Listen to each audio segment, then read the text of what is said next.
Good evening. I want to talk about Mormonism.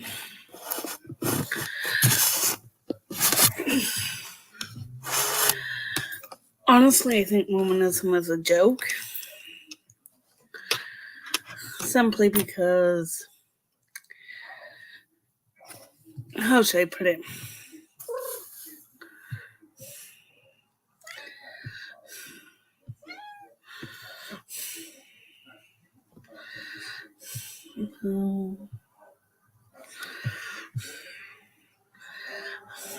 My thoughts are pretty simple. Hi, football.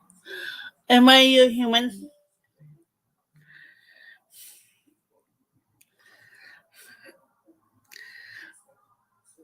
I can tell you right now. Hello, Thomas. How are you, my dear friend? You're the first one to show up. That actually said something. Yeah, that's my cat. She's sitting on my ass, and I'm not going to complain because she's being a good cat. I walked into the Mormon church today. I'm not going to lie.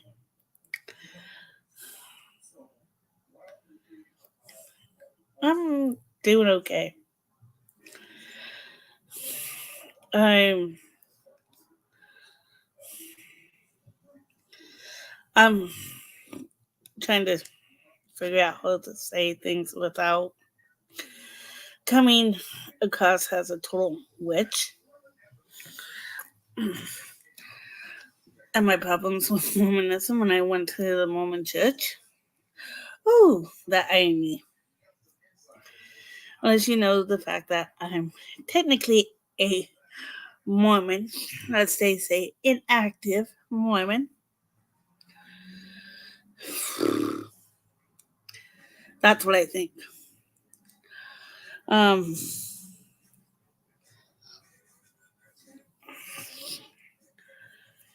yeah, I'm doing okay.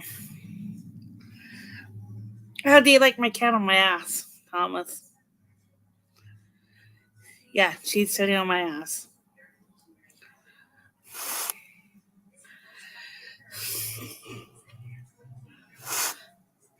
I would move this, how should I put it, turning on the light, but she's comfortable and she's not hurting me. Or anybody. Yeah, thanks. Um, I know the irony of me going into a Mormon church is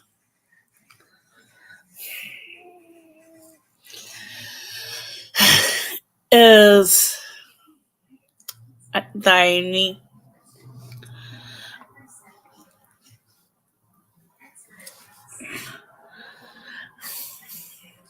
Okay, thank you, kitten.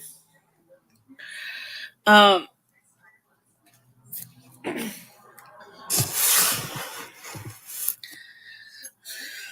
what I'm trying to say is, I don't agree.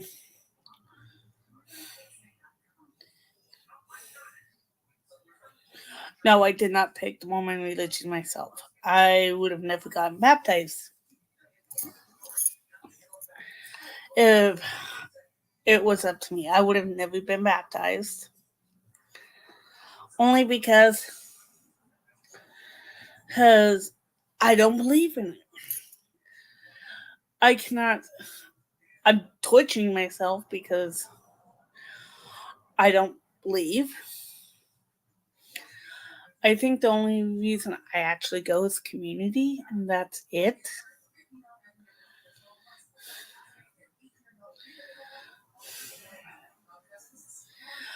I haven't been excommunicated, Thomas. It's, I have to do something totally stupid. Or talking like, um, being an adulthood, or worse, to get excommunicated. We're talking like adultery is number one. I wouldn't even call that number one. What I would call number one is messing with a child. Then murder's right up there.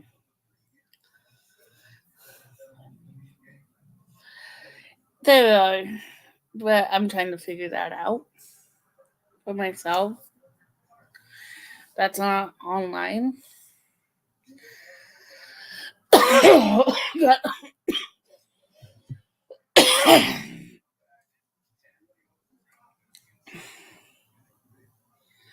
um,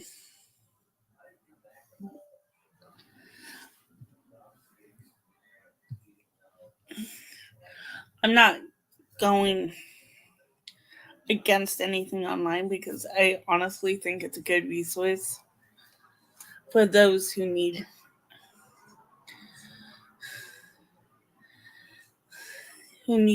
an online community like you told us. You have, because it's a way of you getting the community you need without traumatizing yourself going outside. I realize that. I'm not dogging that. I'm all for that. I'm trying to find a community. I missed out on so much in my life because of my mother. I'm being part of the Mormon religion.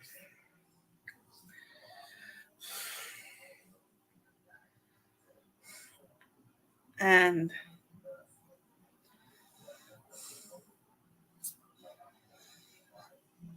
the religion, there's good people in the religion. I get that. There's good people in every religion. As well as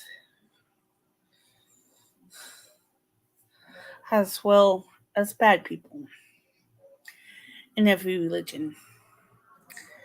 I cannot sit here and defend Mormon and say it's all great. I truly cannot sit here and defend the Mormon religion. I really can't.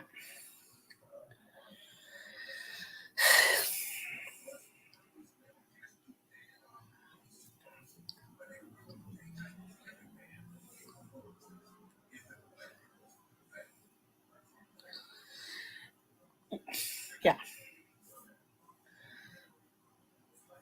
Yeah. And it works for you, Thomas. I'm not going to say don't go to some Catholic church. It works for you. You go when you want to. And I'm not asking you to defend the Mormon religion. Not the Mormon. God damn.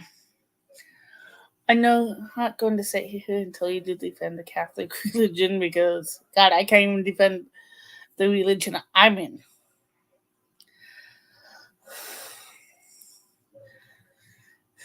Since I can't believe in something when I smelled BS a mile away. So true. And I actually agree with this. You don't need a religion to be a good and decent human being. I say eliminate the religion. To me, it's good storytelling if you want. I'm not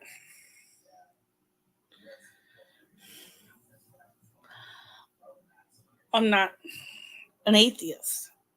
I'm, you could call me agnostic. And I am happy.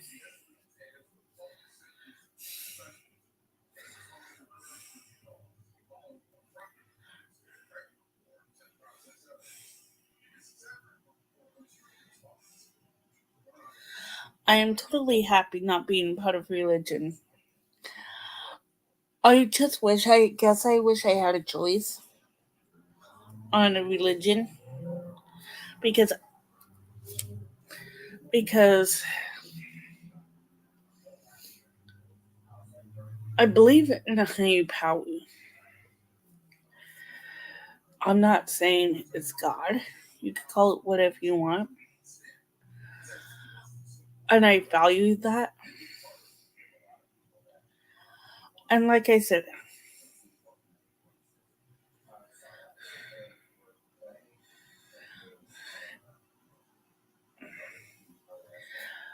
I just wish I had some other joys other than Mormonism. I was forced into it by my mother. They say it's a joys when you get baptized at 8. At 8 years old, you could be given all kinds of.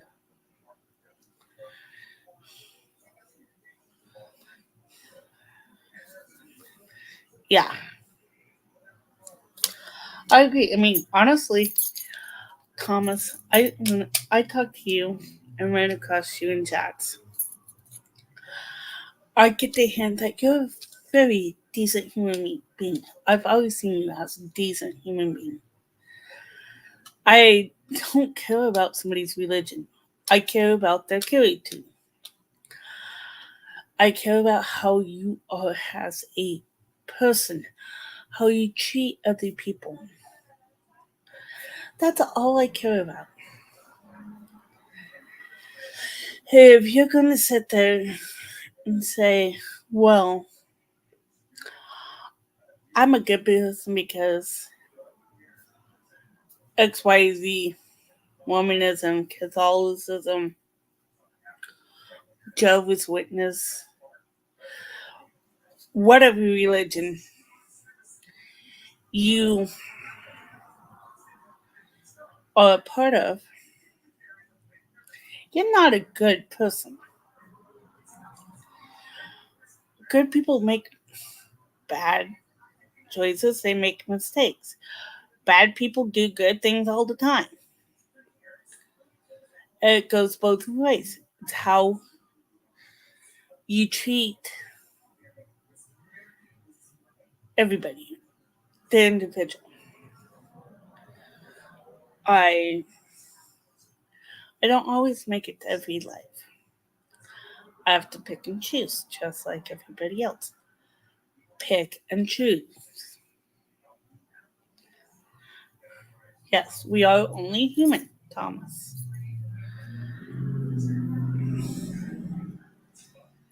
And that's how I am. Is I try to treat people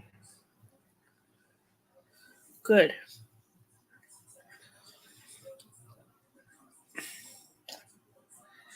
And I choose to treat people equally, as close to equally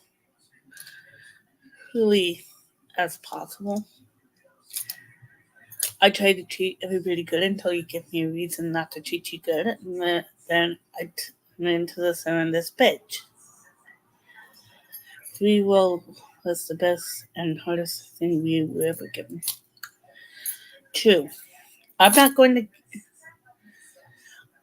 I'm not going to dog somebody's religion. I happen to believe we always had free choice. We choose to be good people. I choose to be good because I know it's easy for me to be good and honest.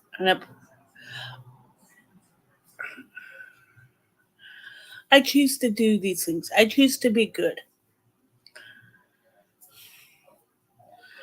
It's easy for me to be good because it's who I am. At my core, a good person. And I will treat everybody the same. I don't care about sexual orientation. Hell, you could be gay, lesbian, bi, trans, queer, IA, plus, in that community. Also, any color, pink, purple, blue, gray, I don't care. You're human. You got, I'll treat you, yeah. I will treat you like a human being. I will respect you as a human. Thomas, you're a human to me. Have I met you in person? No. You're a human to me. You're still human to me. A beautiful human. Just like Ken and Nick are beautiful human beings. And Tiff and Doreen and Dawn are gorgeous human beings. Y'all are gorgeous human beings to me. You've treated me like a human. Even Miss Piggy has treated me. Thank you. I treat people like human beings.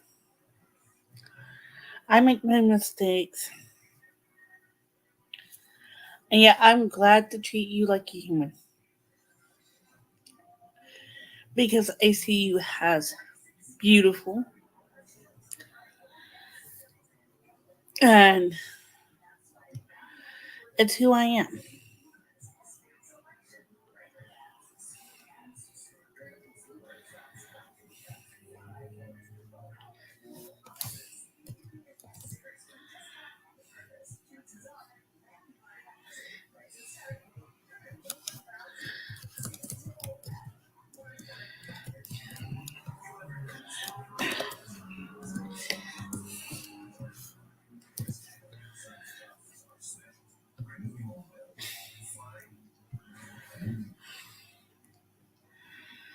Exactly. That's my golden rule. Treat people as you want to be treated. I'll treat you like a human. Because that's how I want to be treated. For example, when I go to work, every now and then I'll take Gatorade with me for my coworkers because we work our asses off and we need something to drink. So that's how I'm going to treat him. And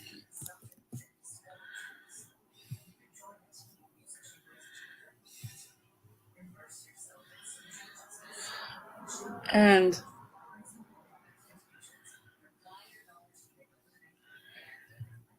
I tell every coworker I work with, I bought this for you, for not just for you, but for everybody.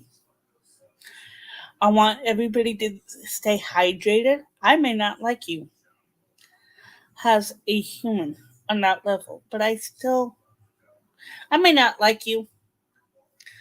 I'm not going to say, I'm going to correct myself. I may not like you as a person, but I'm still going to treat you like a human being. I'm going to treat you with respect as a human because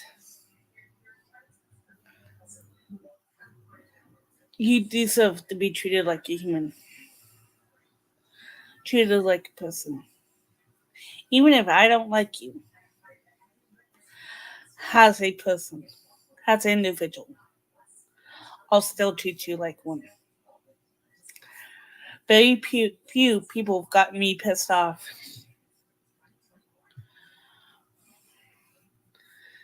Yeah, there's been very few people that have totally pissed me off to the point where I want to take them out back and beat the living hell out of them. Very few have pushed me to that point. And when I'm to that point, I would literally walk away.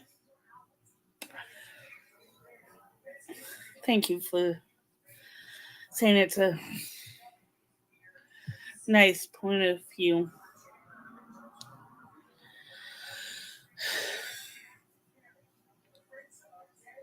It's It's because I've been treated like crap as a human being, and yet this person next to me be.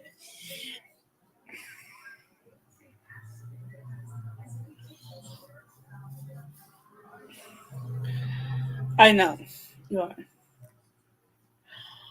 I I want to give you a good situation. Me and this one person, I'm not saying names, we could sit exactly next to each other.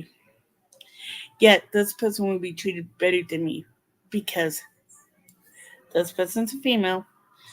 She's pretty, physically pretty than I am. And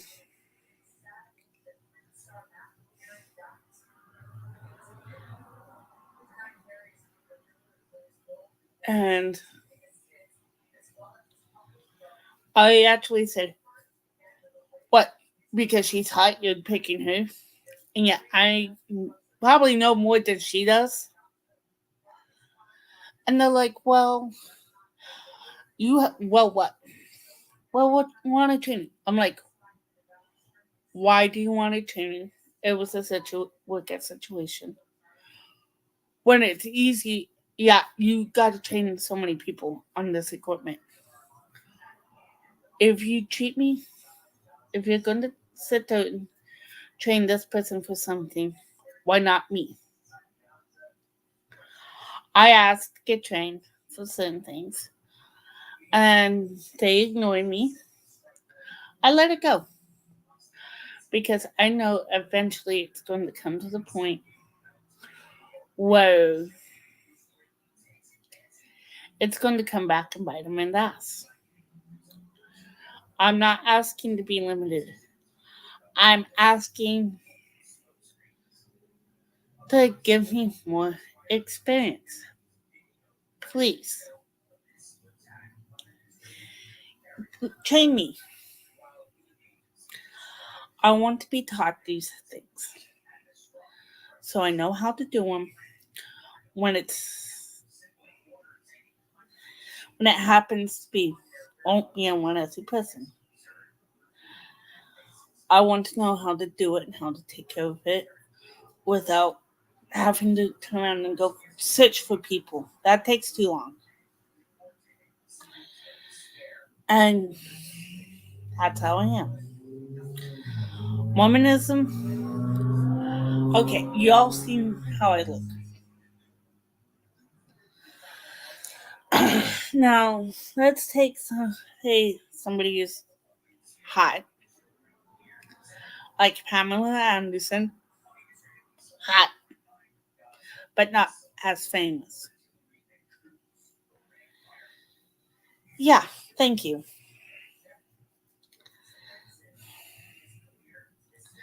Yeah, I'm taking the initiative into my own hands. And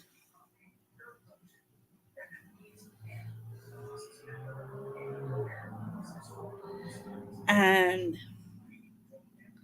I'm just using Pamela Anderson as an example. No offense, Pamela. You're a beautiful woman, and I do think you're gorgeous. And I'm a straight woman. Okay? The church will look at her and look at me and go for her because, duh, she's beautiful. I'm not. I'm ordinary looking. I'm plain.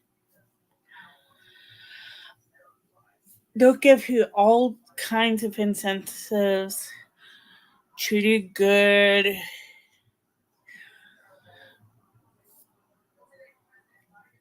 And yet, yes, and I've had both. So I've gotten to the point where I'll go when I want to if I feel like it for community outreach. And yeah, I do ask the church every now and then for help. But not I don't go to always ask for help because why?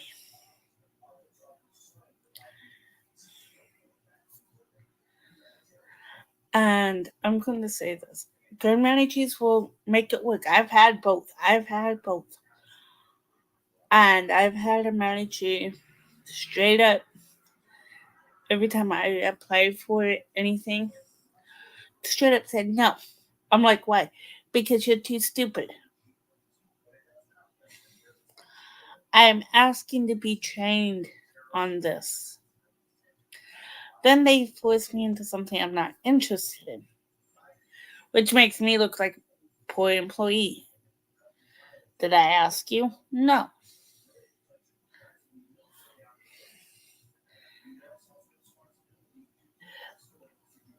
I'm showing initiative by asking to be trained on the tugs at my job. Asked to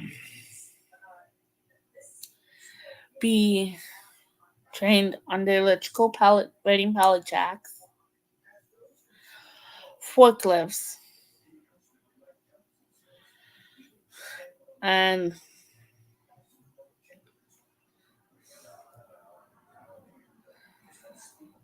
and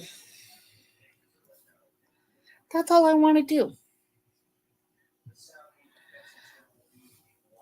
Oh, I've went to HR plenty of times on previous jobs. This job, they've treated me pretty good. In retrospect, I know that. They've worked with me, especially dealing. I work in a warehouse as a package handler at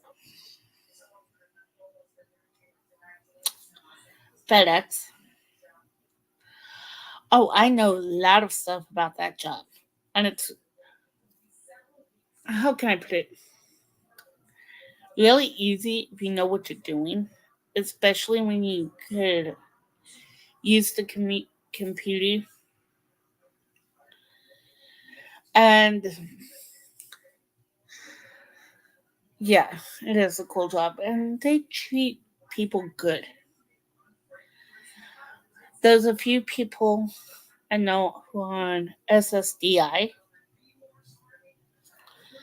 who have jobs who do that part time. One, it's good for their mental health to interact with people. Two, they could work so many hours and make so much money in a month to have a little income. I know that. I've looked into it. And yeah, there's one guy. This is what pisses me off. This is one guy I work with. Nicest guy in the world. Sweet man.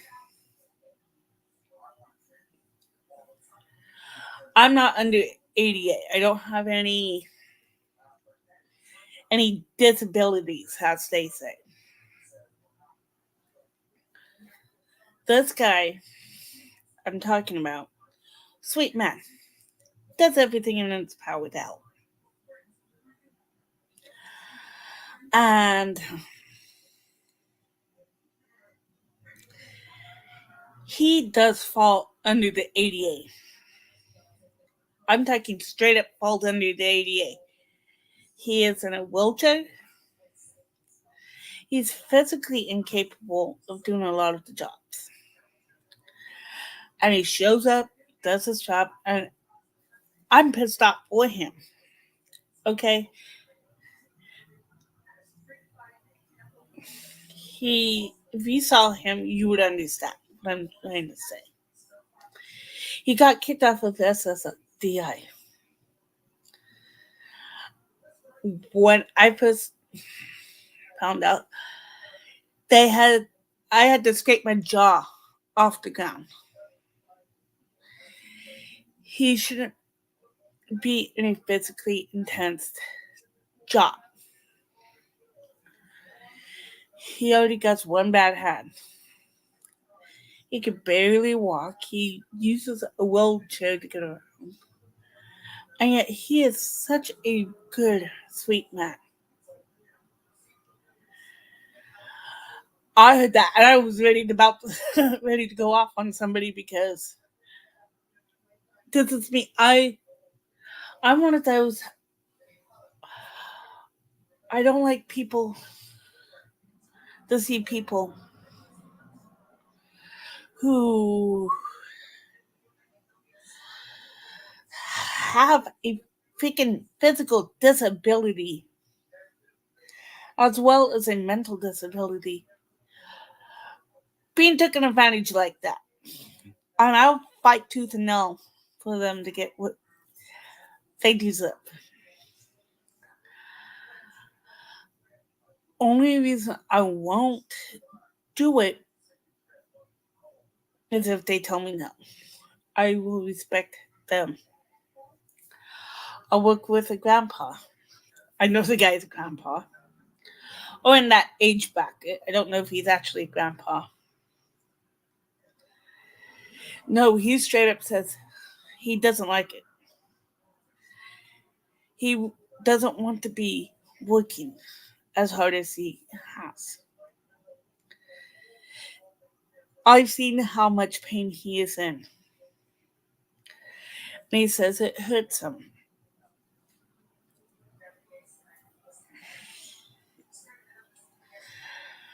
And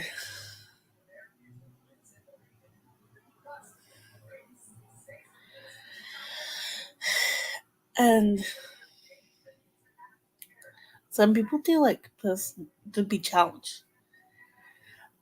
And everybody at my job is pretty much like, bro, let's get this guy taken care of. We may not all get along, but at least we could all agree on one thing. This guy needs to be taken care of. Let's help him. He has accommodations. He does. He's put where he's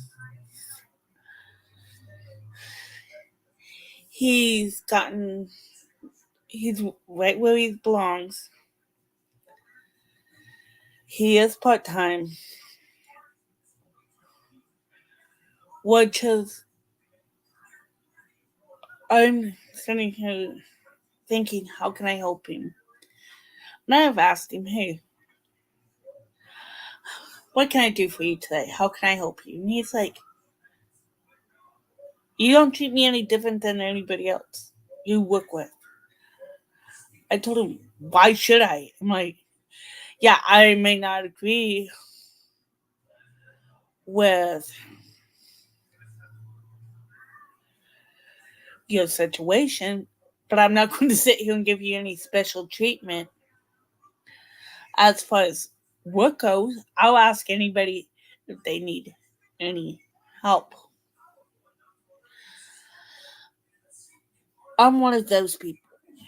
I will help whoever I can help,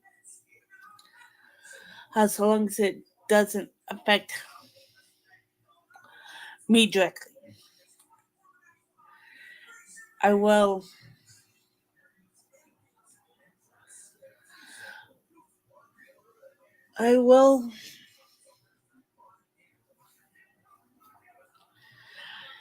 if it's not affecting my job, that's when I have to back off and say, sorry, hey man, I love you, but I can't help you. I got my own thing to do. And he knows it. I'll help him to the point I can. Oh,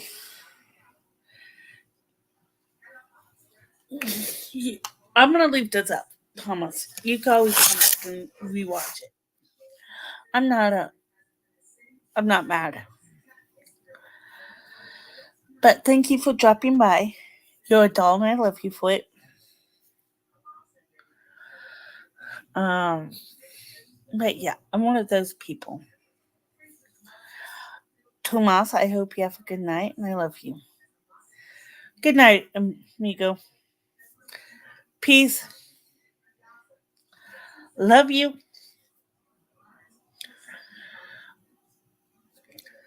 And for those who are going to come around. And anything. I'm going to get on the Mormon and thank you, doll. Your love. Yeah. I'm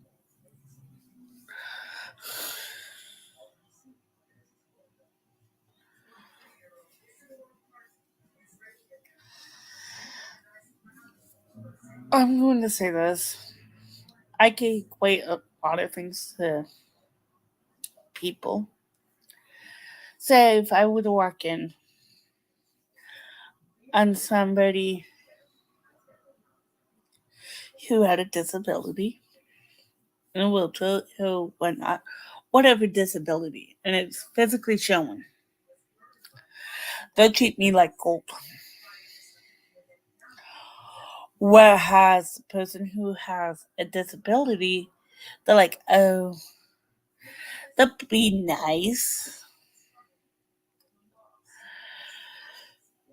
I'm talking like super nice to the gal, nine non-binary pals. And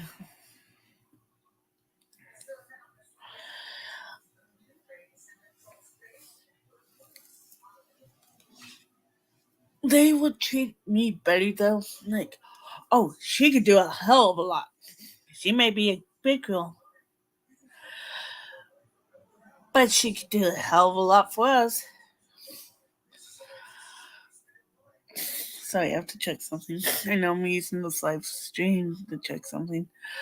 I got my brows waxed yesterday.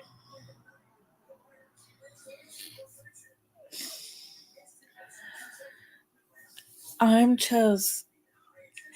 It pisses me off when somebody who has a disability gets treated less than, hey, Snake, how are you doing? Hey, man. Glad to see you. I'm doing my Mormon rant tonight. And how the Mormons treat. I went on a rant about how people at my work get treated and my point of view. I'm glad. You just missed Tomas. He's that sweet man. I haven't seen Tiff or Doreen or Peggy or Donnie.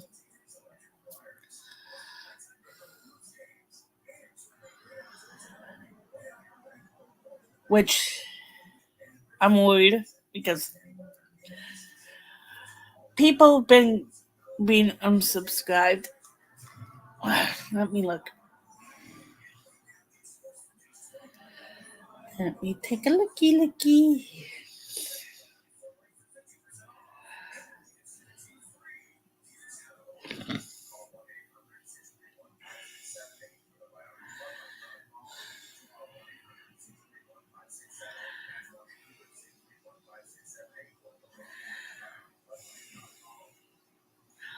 Ah.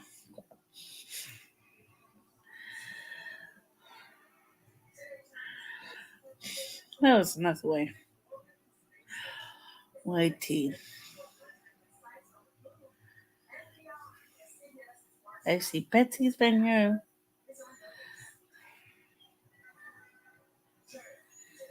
Yeah.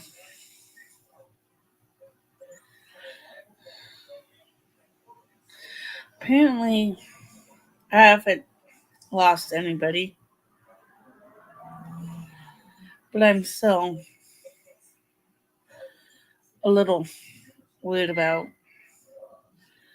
losing subs like everybody else. I only want to keep my subbies and being it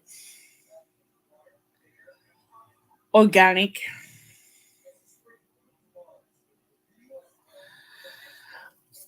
I really do. It doesn't look like it for me here easy.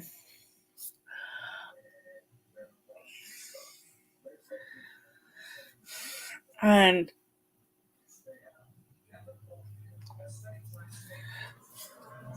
But I am kind of weird about them. I haven't seen them in a hot minute.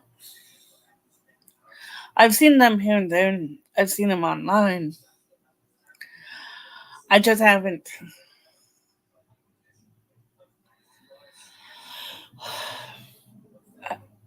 I haven't seen them outside of the chats for a minute. Tev was tired, and I get it last night.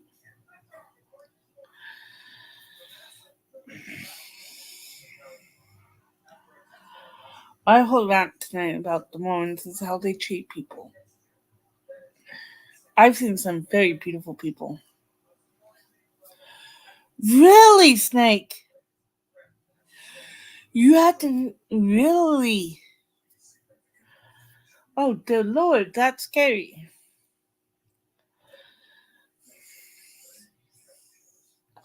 That is really scary. I'm sorry I missed Reese's life today. Didn't get up early enough. And I had a tough night getting to sleep last night, and it wasn't because I was cold. My brain didn't want to shut up.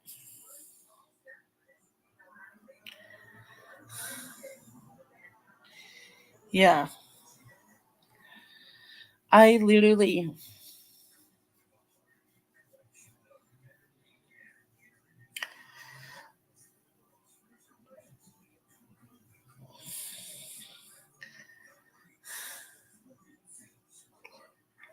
Really? I'm gonna check something really quick.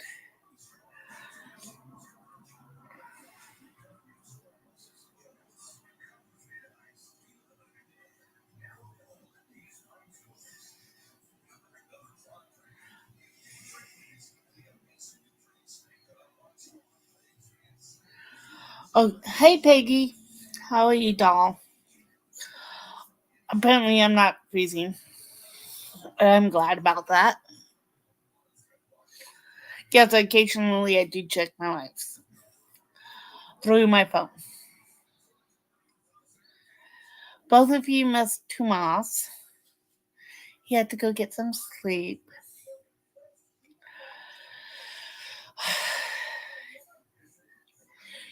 Both of you missed that I was having earlier about 88, the 88 thing.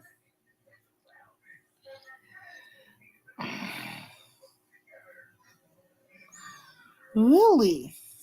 Sterling's connection. Wow. Hold on.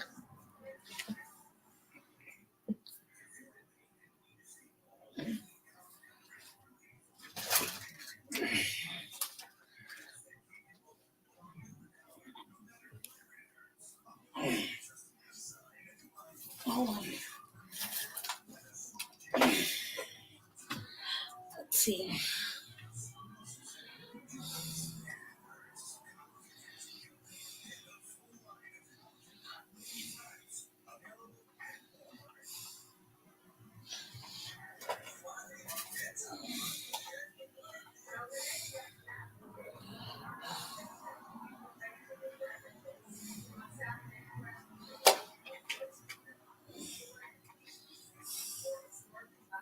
There we go.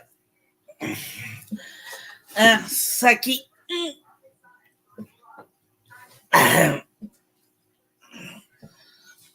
Oh.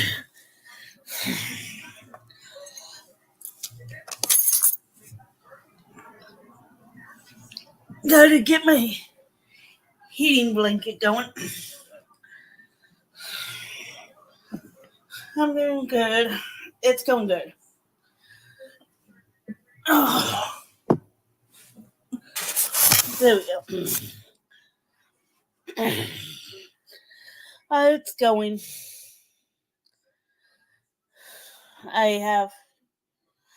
I've got my heating blanket on, so yes, that's what I was doing, is getting my heating.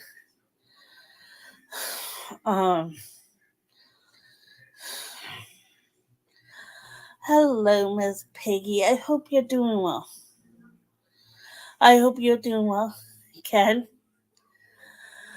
I hope you're doing well.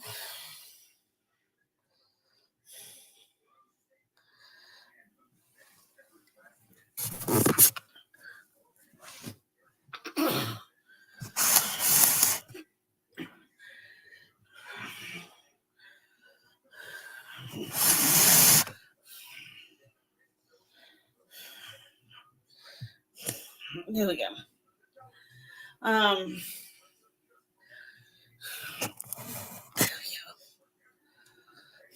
Gotta keep the light.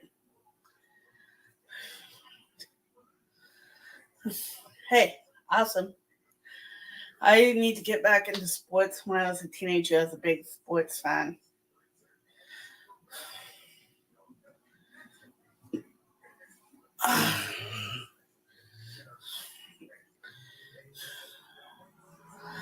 I'm earlier. I was talking about Mormonism. Well, I was talking about my job and my point of view, how I try to treat people equally. I try to treat people as a person, and I really do. So, Snake, remind me who your favorite team is. Football team is.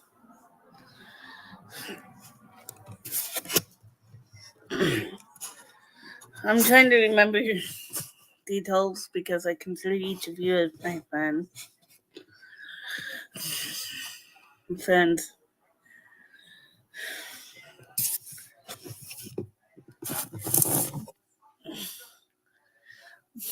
Now, why would I laugh about the New York Jets?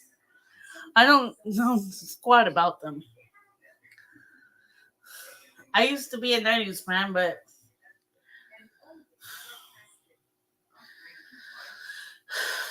yeah.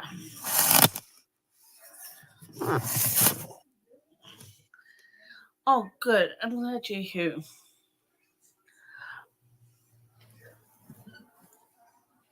I'm glad you're here. I was beginning to worry about you. I really was.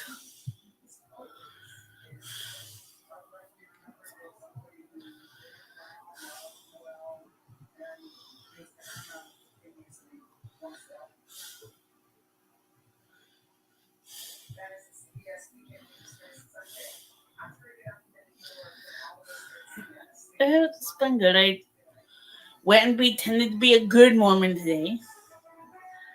Hint, pretended to. Hello, Miss Peggy.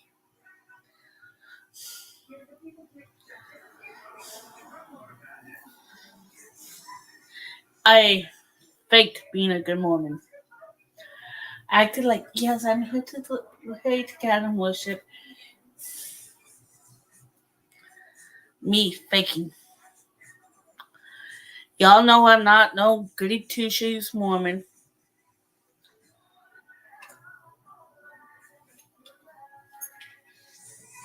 And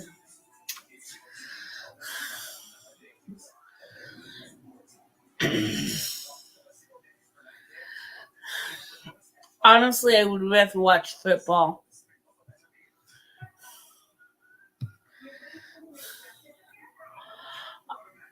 I don't really go for the worship. I go to talk to people and ask questions. I asked the bishop, how do you know? I actually I actually asked the bishop, how do you know the church is true? Very question. So he's like, well, I believe. I'm like, well, I believe in a higher power, but I don't believe Mormonism is true. And I'm baptized. And he's like, well, because of this in the Bible. And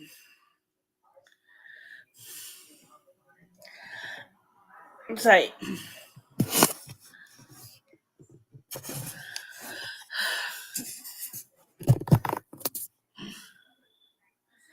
Yeah, I know how to hit a nerve without actually hitting the nerve. Oh, I know I hit a big nerve. I was asking because I actually wanted to know. I wasn't trying to get on anybody's nerves. I was asking out of curiosity because I may not believe Mormonism is true. I was asking out of curiosity. Generally, I really wanted to know, how do you know the Mormon church is true? Please tell me. Oh, I've actually I really love it too because ooh, that let's start questioning. I'm like, how do you know this is true? First question. Please, I always ask, please tell me why.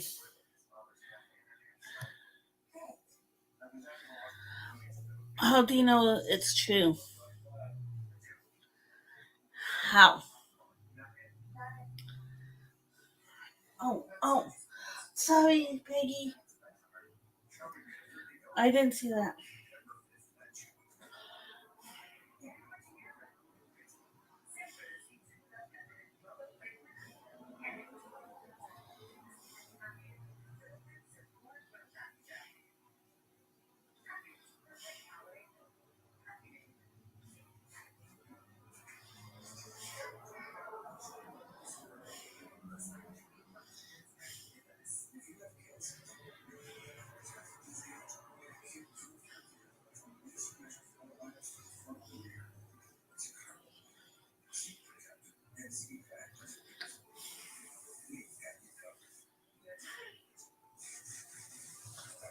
I just,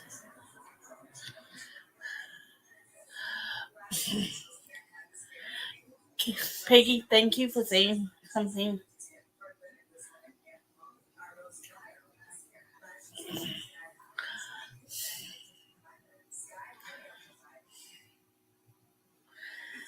Huh.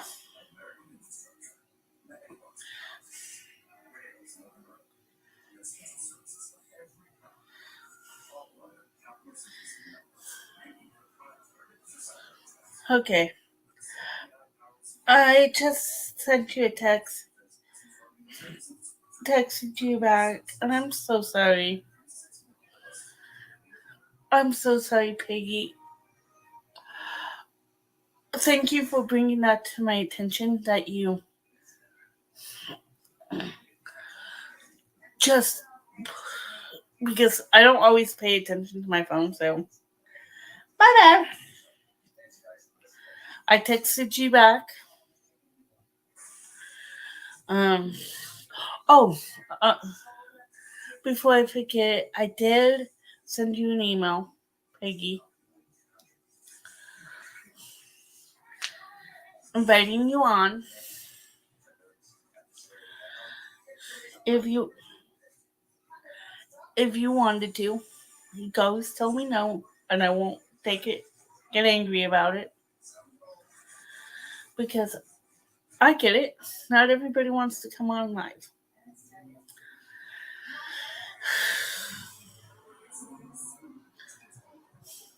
I went on a ramble about how Jehovah's Witnesses. But yeah, I do ask, how do you know it's true? How do you know Mormonism is real? How do you know it's true? Same with Jehovah's Witnesses. How do you know it's true?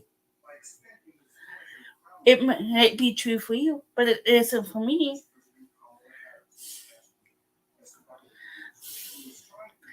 The same with Catholicism. How do you know it's true? I find certain things in Catholicism beautiful. Yes, I was worried about you, Miss Piggy. I do worry about you.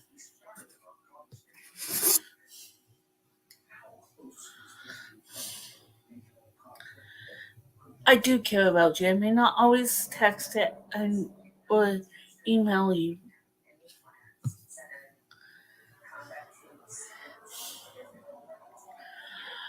I do think about you. I might randomly text you one day and say, "Hey, just thinking about you, just checking on you. How are you?" I might randomly email you.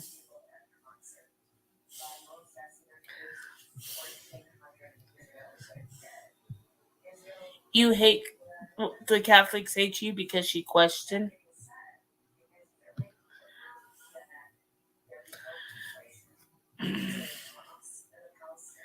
Um, Questioning shouldn't bring hate. If somebody's truly in the faith and they believe it's real, you questioning it should not demolish.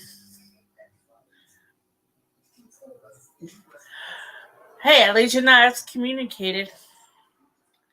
I look at it this way: question it. It should not bring down the faith. If they truly believe it's true, and then they should have a problem. They should be able to prove it to you logically. This is why it's true. This is why I believe it's true. The Mormon Church is not true to me.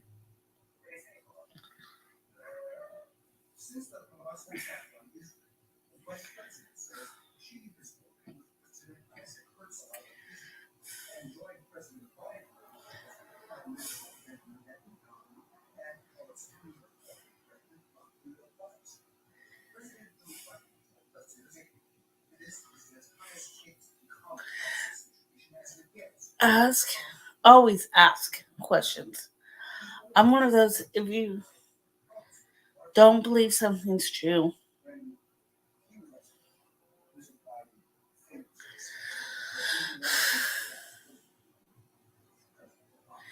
true.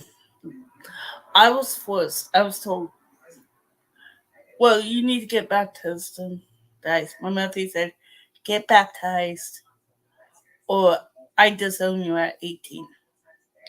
I was a scared 12-year-old. Of course, I'm going to be baptized.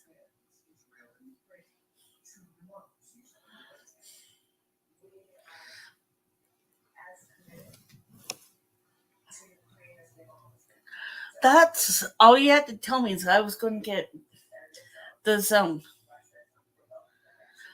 Did I actually believe in the Mormon religion? Hell no. I just like that goddamn sailor. I love asking questions. My question is to every bishop: how do you know the Mormon religion is true? I don't get.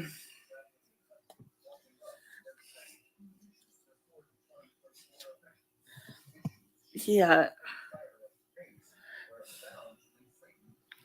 Let's see.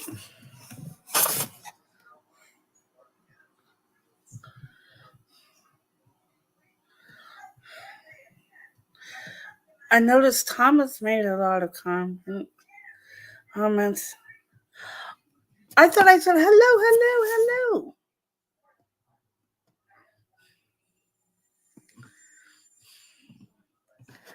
Peggy, I did notice you.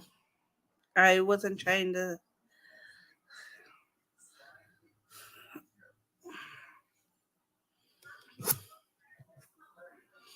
I wasn't trying to come across as ignoring you.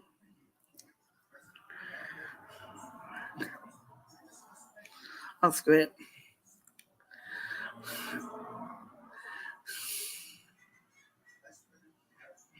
I texted you back, Peggy. No.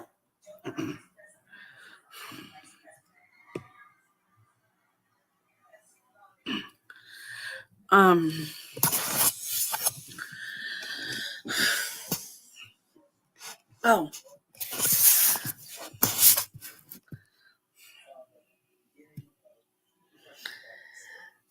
So,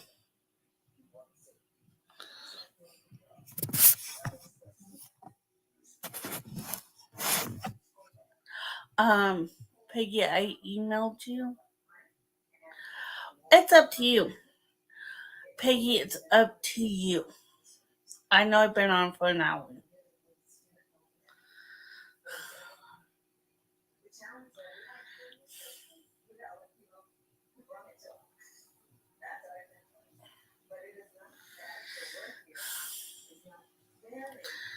Okay, I can wait, Peggy.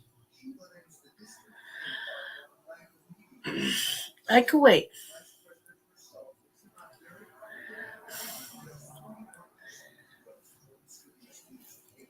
And we could talk about whatever you want to talk about, Peggy.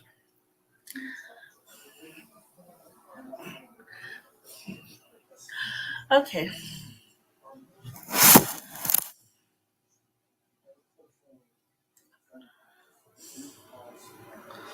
Um,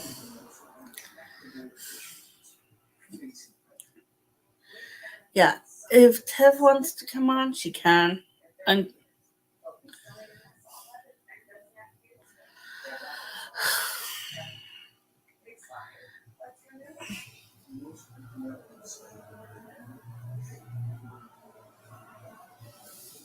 oh,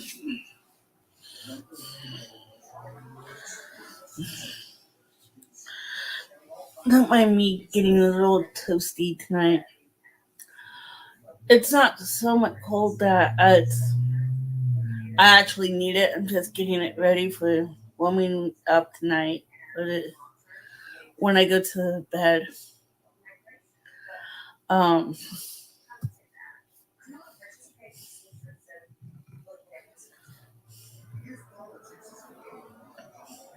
let's see.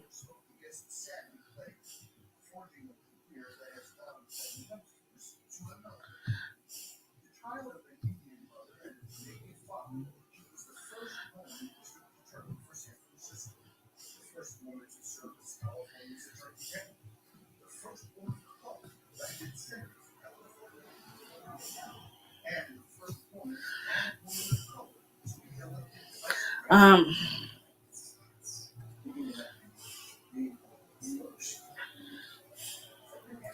but yeah, I always ask, how do you know it's true?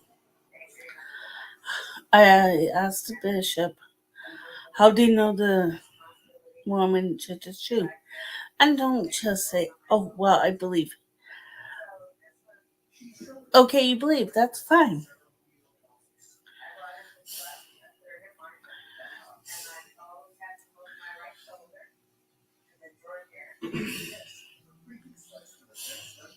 Um,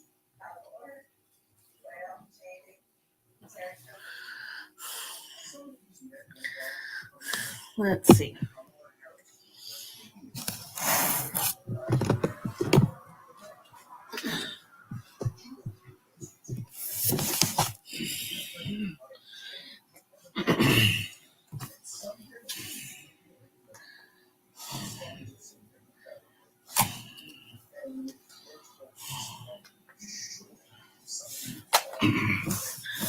Yeah,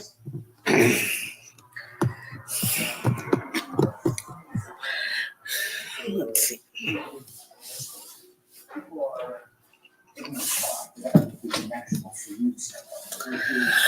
Oh, yes. I'm taking you on a little self-guided tour of my home.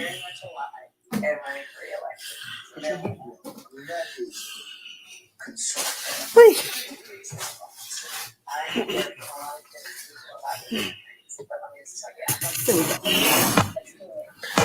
Much better. Um,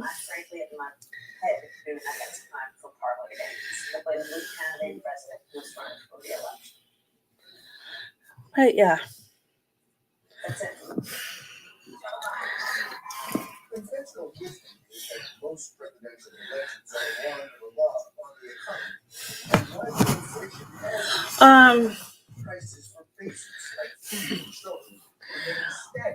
What would you like to know?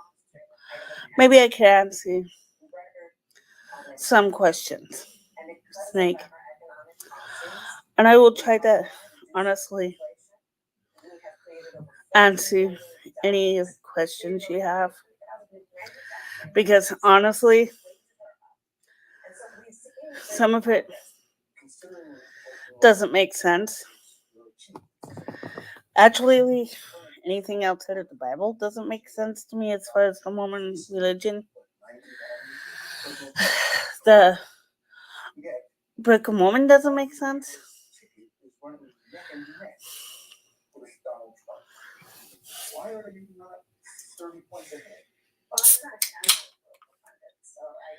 And when Peggy comes on, it's gonna be nice. Hi to all the new people that came in, and in the background. Okay. Let me try to break this down. If you got questions, ask. Joseph Smith is and was a con artist. The biggest con artist. He was LRH before LRH even thought about starting a religion. And Joseph Smith is a man whore. I mean, that's the best way to describe Joseph Smith.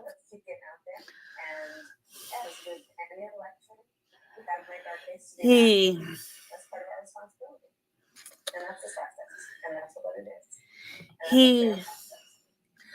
taught that the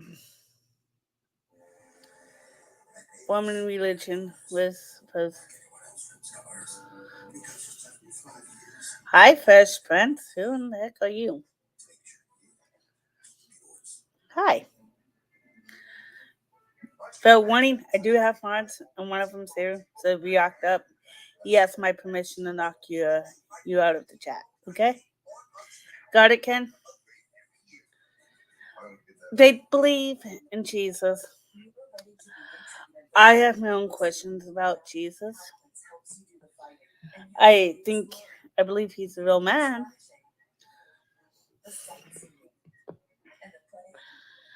As far as him being the son of God, I still have questions about.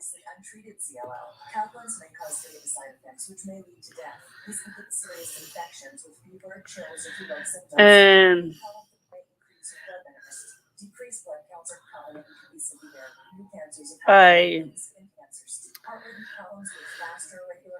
they believe that in baptisms for the dead, Ken. He taught that. He also taught polygamy and how.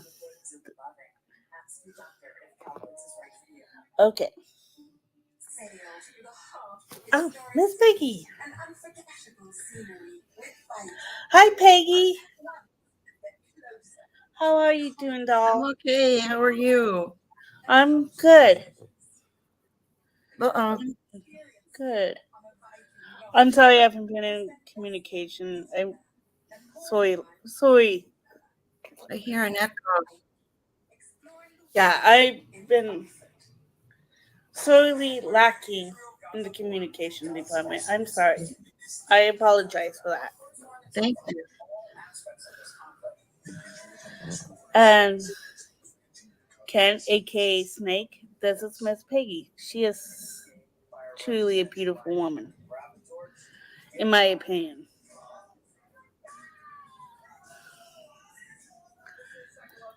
Is Do you have any questions about the Mormon religion? Or for me, I'll do my best to ask.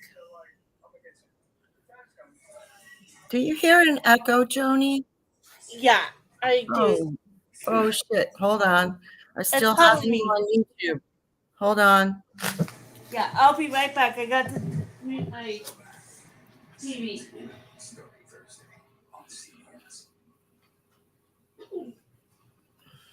The day Russia invaded one of its neighbors, waged a bloody war, and seized a fifth of that neighbor's territory, fear and shock rippled throughout Hold the on. region. There we go.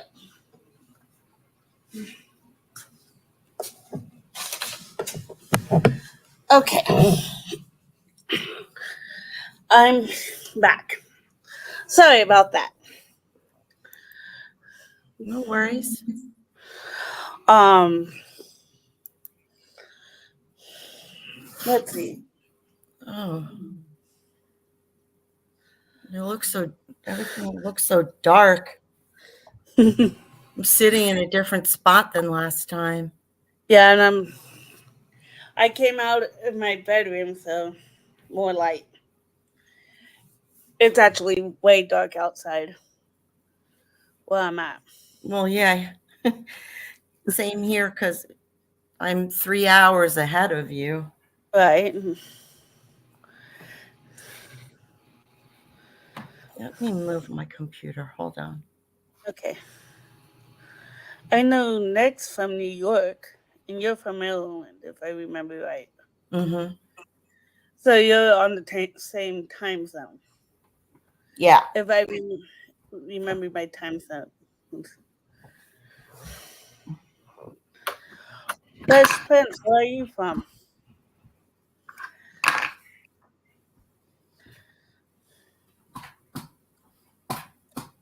Yeah, you're Snake's from New York.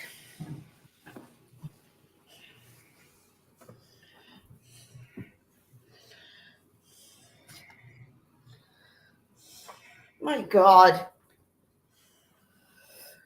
Philadelphia. Oh,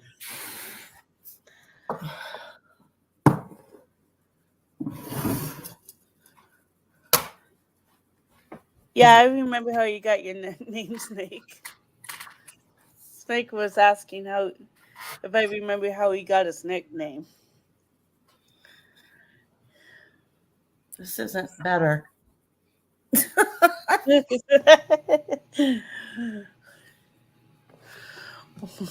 Snake, wasn't he like a snake handler or something like that? Yeah, he was. And Fresh Prince, New Chatter, is from Philadelphia, Pennsylvania. Yeah. Yeah. My God,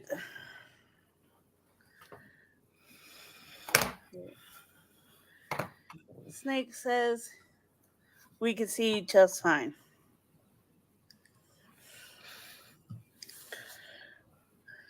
Yeah, I remember how you got your name, your nickname. And yeah, I remember that. I was trying to explain the beginnings of Mormonism from what I remember.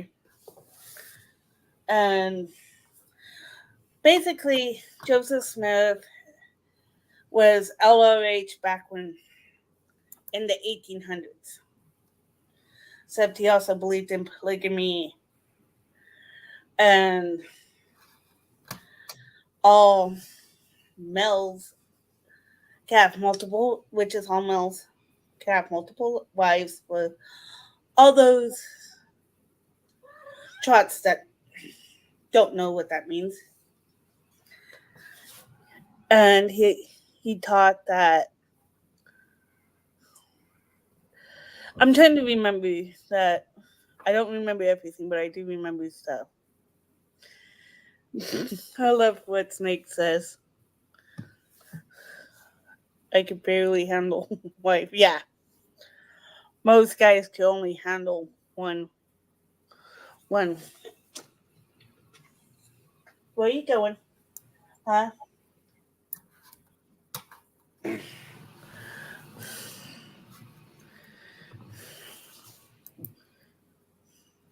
Wait, What were you reading? Was it this one? Or that one? Mike, Peggy, you, Mike, and Molly, you're the younger Peggy. I don't understand.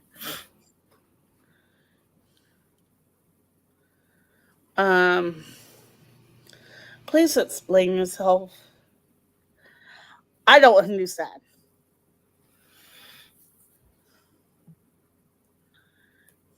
Watch what? Fresh Prince? I've seen this. So Snake, you're in New York, you're married, and Yeah. you have a grandchild, right? Yeah. He has a few grandchildren, if I remember. The one and its little icon. And a granddaughter. I think he might have more. Oh, two. So Really, meow meow. I want to talk about, there's something I want to talk about. Okay. Can you hear my cat? Yeah. Come here. You want to come here? She's so loud. Yeah. Yes. So you haven't seen me around SBTV much lately because I've been really disenchanted with it. Right. It's really, honestly, it's starting to feel a little culty to me, and it really bothers me. Oh, I completely understand. I haven't watched really any SPTV myself today. It's called taking a break for me Mm-hmm. because Tiffany. Who? Tiffany. Oh, hi, Tiff. Hi, Because guys. Tiffany. Hi, ladies. Yeah. Who? Tiffany. Tiffany. Jeff? Hi. Hi, Because guys. Hi, guys. Tiffany. Am I interrupting? Oh, Tiff's here. I'm here, right here. I'm here, right here. Guys. Yeah, I invited Tiff on too. Hi, Tiff. Oh, Tiff's here. Oh, this is fun. I'm here, right here. Yeah, I invited. Who's that going now? It's not me. It's not me. Minutes. Days after dark. Sunday night live. Q&A number 5. Why is Tiff muted? Well, I muted to see if I'm the echoer. Yeah. So I Why is Tiff muted? was just making sure. Well, I muted to see if I'm. Okay, I think. Is that better? Can you guys Tiff, hear me? Pagan Tiff, can you read that from Fresh Prince? Yeah, I'm not sure what TV show. Is he talking about? Well, there was a Peggy Bundy. Yeah. And then maybe King of the Hill. Yeah.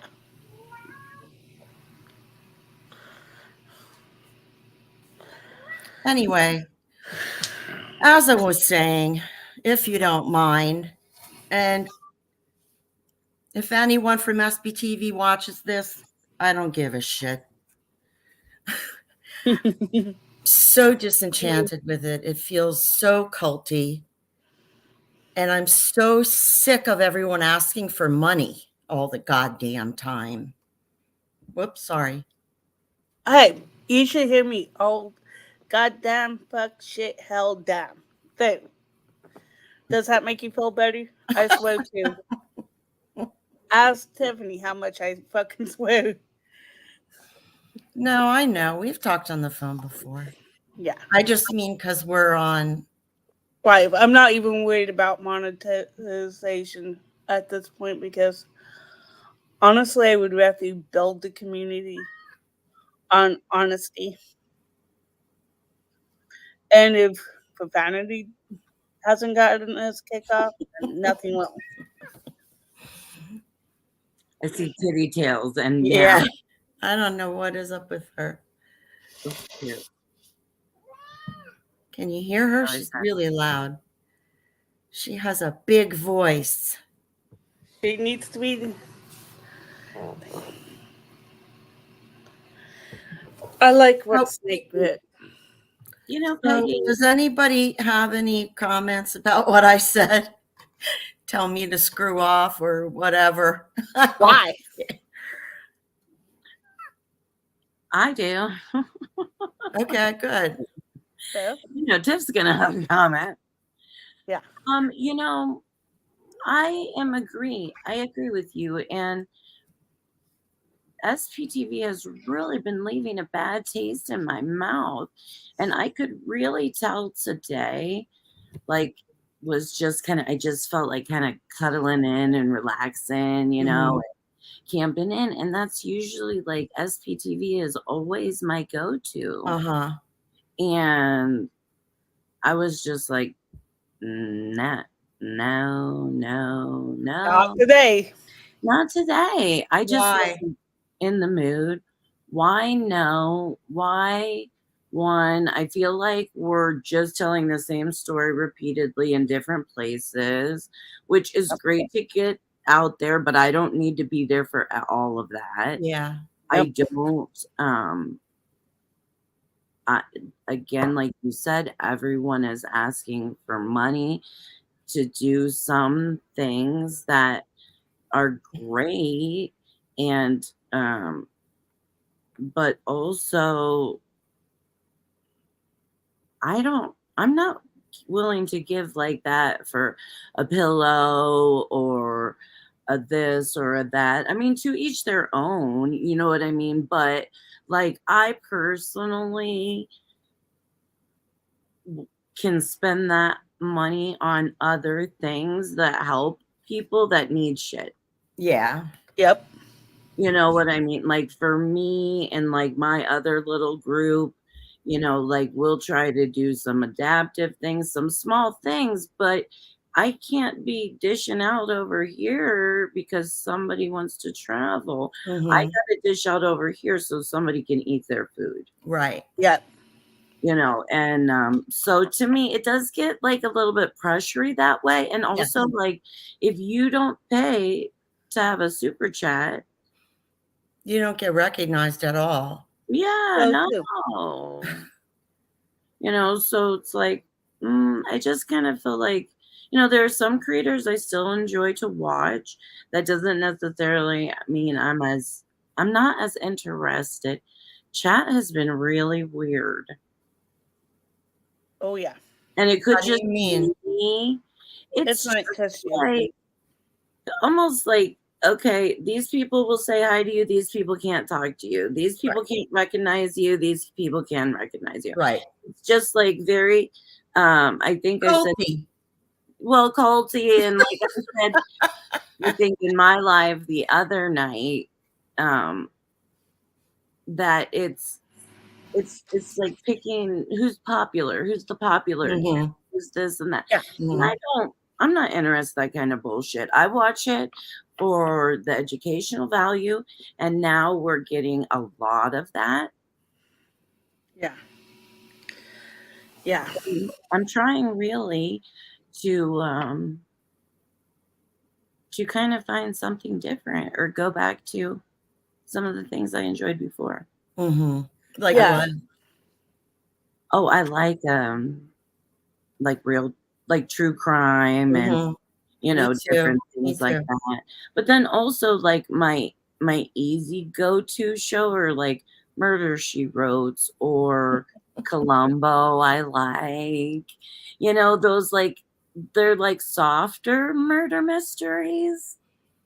But Mhm. still have like the little story and the little mystery and but I like all kinds of things. I mean, I can't really put anything in a box. But over the past year, I have spent a considerable amount of time and money on SPTV. Mm. Yeah. And I'm to the point, honestly, I tried watching Amy and Jackson today. I couldn't stay. It was Amy who? Why Amy not? Scobie. Oh, Amy Scobie. Okay. Yeah. I couldn't stay. Why not? I love don't know. Peggy. I love it. You what? I love having you on. I love it. Oh, thank you, Tiff. I love talking with you too. I love it. Yeah. I'm loving the questions. It wasn't Amy. It wasn't Amy or Jackson. It was more the chat. It was just too much going on, and Jackson is a total doll. He is. I think he's a total doll and a sweetheart. It's more and more the chat's kind of it's just too much. And yeah, I know Aaron made me a mod on his channel, and so did Reese. I like Reese. I think she's a sweetheart. But at the same time, I'm not always going to catch her channel, her lives. The same with Aaron. I'm not always going to catch their lives. And it's one of those. I've got cat hair all over my face now. Love. It's the kisses. Sorry to interrupt you, Joni. It's okay. Yeah, you can't always be available, and you probably don't even get much notice, right? Every now and then I do. Not families I do, and not so much. Yeah, and another thing I want to mention, I have been watching, but I haven't been in chat. And Snake said something, he said high schoolish. That's how it feels. Yeah.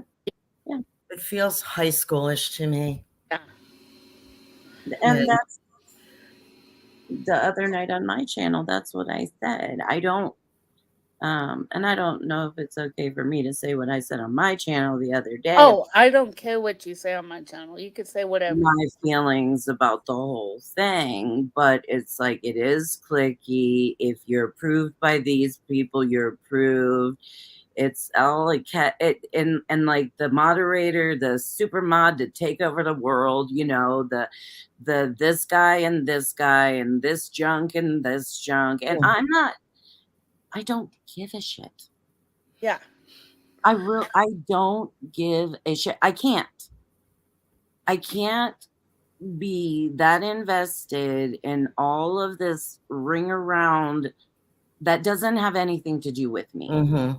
In reality, my energy can much well be spent where somebody's going to notice, for one, that I'm making the effort to help something or do something. And I don't even need the recognition necessarily over there. It just starts to feel, and I don't like that. I'm so glad you said that, because I'm so glad to know that I'm not alone in feeling like it's clicky. And then the people that get, and I've even said this, I said this on Liz's channel. She had a live, and this was the one, Joni, where I said, why didn't you have my back? Liz did a live, and she said, ask me anything. tell me your frustrations, anything, you know? And so I said, I get frustrated that, you know, I don't remember exactly how I said it, but basically what I said was, it's frustrating that the people who give money get the most love. Oh yeah. Oh yeah. And Recognize. fucking Vanessa jumped in and was like, I heard the dog whistle, and everybody started jumping on me. And I'm like, what the hell did I do wrong? I didn't do anything wrong. No, you didn't. Is that code words? Huh? Is that I code think- word? I think Dog it is. whistle? Yeah, like I I heard think- the dog whistle. Yeah. I Like, think that is a code word. And if I had been paying more attention, I would have said, guys, she does have a better point. I wasn't paying attention. That was all on me, Peggy. I take total blame for that one. well, thank you for saying that. But everybody jumped on me. So then I was like, I apologized. I didn't feel that I needed to. But You I, shouldn't have had to I apologize. said, I'm sorry if I offended anybody. Liz said, ask any questions, share any frustrations. That's what I did. You know, Liz knows that I love and support her. And then Liz saw that and said, I do know that. And I love and support you too, Peggy, which I think was kind of like it telling everyone to back off of me. Yeah. But they really didn't. And Vanessa kept on like, I'll protect my, you know, Liz, no matter what. And I was like, what the hell is going on? I didn't do anything wrong. And that's Right. kind of the thing is like, you know, if we can have good adult conversations, that's great. And even if we can hear opinions that maybe we don't like, right? That's where the culty part comes in, is like, you have to feel the way that I feel. You have to look at things the way that I do. Right. And I feel like that's been going on a little bit for a little while, you know, and I truthfully think it's kind of put some good people that are both you know, I don't know all the ins and outs of things, but I think it's kind of turned good people against each other where there didn't necessarily need to be an issue. Yeah. You know, and so I'm just not really understanding it, but I am backing away more and more. I have unsubscribed to quite a few channels. Yeah, me too. Same here. And I just felt so completely humiliated. I could not believe what was happening. I was so humiliated. And I haven't really gone much back into Liz's chats because, I mean, I'm not a troublemaker. The whole thing was so fucking weird and humiliating. And then last night, there's one particular mod that I really have issues with. And last night I was in Reese's chat and would it happen to be Stephen Burton? I can neither confirm nor deny. Not naming names. Yeah. Not naming names, but we could agree. Last night in Reese's chat, so Reese the night before had shared frustrations with her marriage.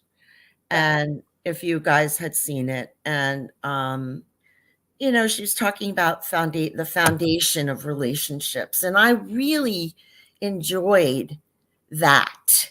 It was so real and so not, I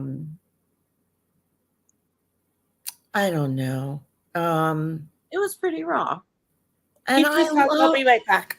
I loved it, you know, because it was raw and it was real. And there was some Scientology that came in for sure, but you know, we don't have to hear Scientology all the time.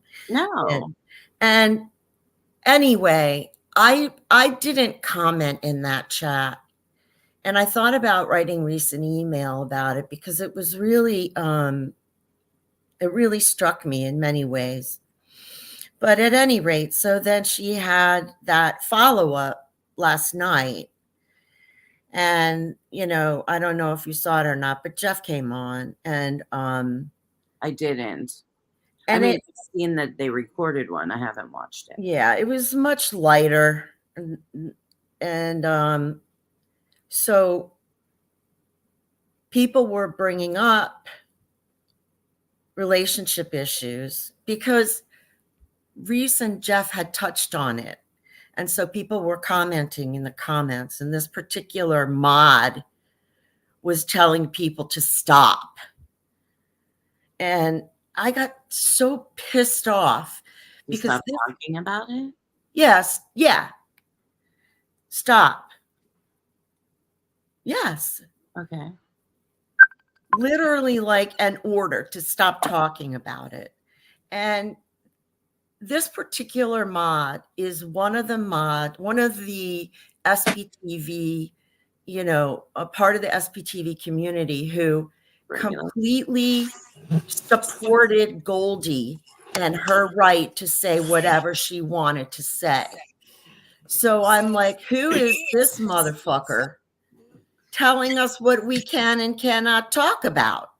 Right. And so I commented. I said, you don't get to tell me what I can and can't do, whether you have a wrench or not. Right. And he actually sort of agreed with me because Retired Red jumped on and said, oh, yes, he does get to say whatever he wants or tell you what to do or whatever. And he said to her, well, not really. I'm not the boss. And I was really shocked that he even said that. He didn't direct it toward me. But then later in the chat, he was doing it again, telling people what they could and could not talk about, because he didn't think that the chat was an appropriate place for it to be discussed. And I'm just like, the hypocrisy in this place. Right. I think it's tough when a chatter becomes a moderator. Mm-hmm. Yeah. Especially for certain people, because power corrupts. Oh, yeah. Power can corrupt. And I knew as soon as I saw a wrench next to this person's name, there was going to be trouble. I just knew it. Yeah. So, wow. Thank you for letting me vent. Oh, you're welcome. I tried to be a faux mod. What? When I'm moderating. I want a cigarette. I actually have one. I'll be right back. Oh my God, I started a whole bad thing. No, I have my vape, but I actually have a cigarette, and now I want my actual cigarette. I was going to smoke it anyway, Tiff. Okay. I'll just smoke it now. I actually have a my only couple. cigarette today, okay? Tiff? Okay. Snake, I'm feeling a little better-ish. I'm trying. Maybe my second, but it's not going to kill me to have a couple cigarettes. I'm trying to quit. You're doing an excellent job. Yeah. You're doing an excellent job. Thank you for asking, Ken. Yeah. We got a new chatter named Fresh Prince, so. Hey, Fresh Prince. Hi. Fresh Prince, I want to know, did you just were you just looking at, who was live and you just randomly came in here, or? So what's the deal with you, Fresh Prince? What inquiring minds want to know? He says, now I need my vape. It's just cycle. Yeah. And honestly, part of the reason I came on is been doing lives at night is to hold my own self accountable Mm-hmm. for How do you smoking. mean? Well, if I come on and say, yeah, I want a cigarette, but I'm not Oh. going to, it's preventing me, if I'm out of cigarettes, it's preventing me from going to the store because I live real close to a friend of mine's. It's preventing me from going to the store and buying a cigarette, pack Oh, of I see. cigarettes. So yeah, I have a reason not to go if I do a live. If I do a live video, it's preventing me from going out and Keeping you glued to your computer. It's a distraction. yeah, Well, it's a distraction. that works. And it's working and it's helping me and it's also keeping me accountable. Good. Good. I haven't been able to join your lives lately. They've been pretty late for me. And I apologize. That's And okay. You do it whenever you do it. I'm apologizing for not being more present recently. oh, it's all good. The other night, I was sound asleep when you went live. I was so tired. Oh, don't worry. Fresh Prince says, I forgot how I found the channel, but it's good vibes, not negative, with life.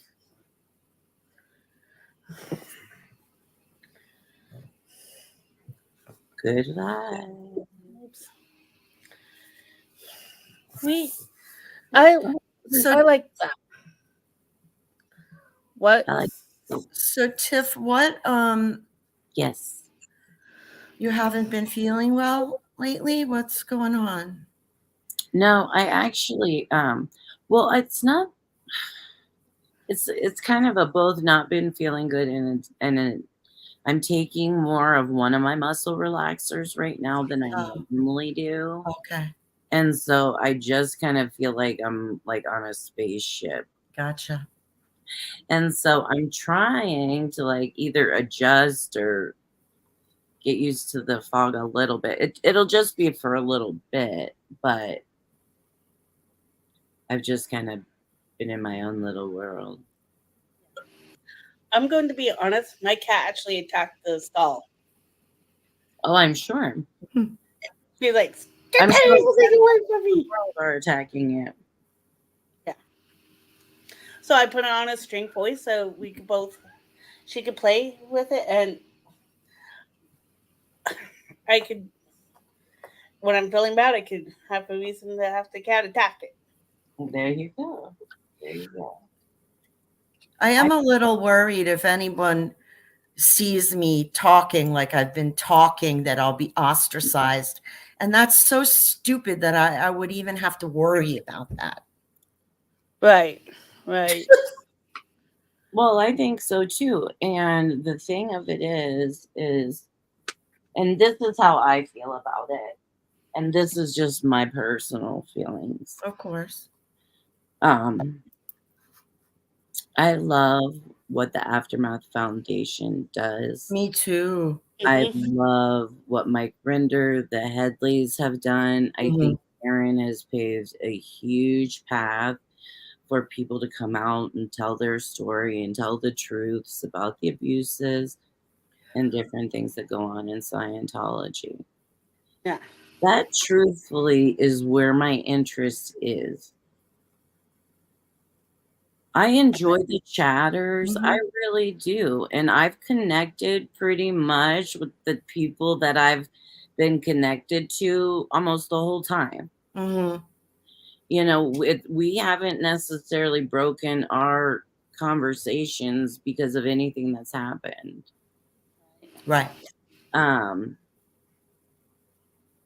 I just think that some of it is a little nervy, in my personal opinion.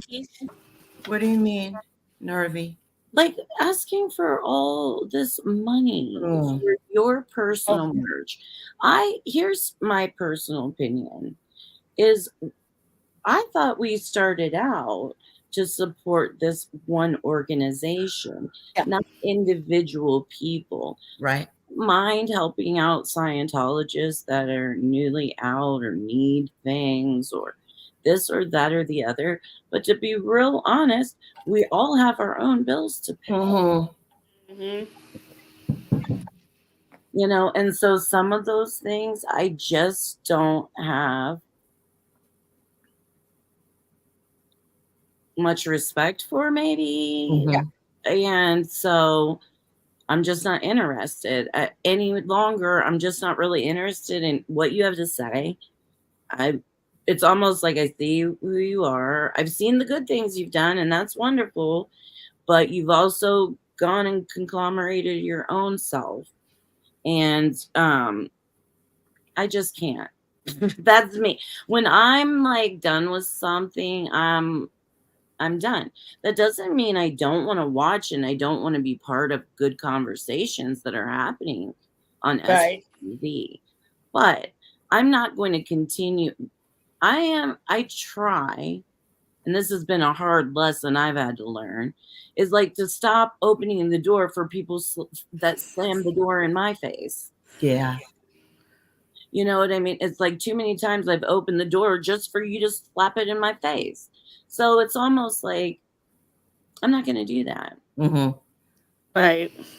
I'm just not going to do that. I will be where I am. I'll say what I want. If things get ugly, I don't have to be here. I don't have to be here at all. Mm-hmm. I can learn tons of information about Scientology through other avenues. Right. Right. Not that I don't enjoy watching everyone, people coming out, growing, Mm-hmm. going through their own little photosynthesis, and that's an amazing thing. And I don't mind helping those people out. But I can't be ATM. yeah, I just can't. And there are other people in my life that need different things and other things to me that can also equal $5. Right. Right. And that's just how I have to do it. Yeah. And Snake Ken. Where's Doreen? I haven't talked to Doreen all day. And maybe not maybe not yesterday either. Yeah. I know you would think we are connected at the hip. Doreen is a sweetie. Yeah, she is. I love her. I love her to pieces. Yeah. Doreen is a wonderful friend. And she actually sent me this. We've actually sent each other some cute little things, but she sent me this little candle. I don't know. It's all backwards and upside down. Where is it? It says, You're the best thing I've ever found on the internet.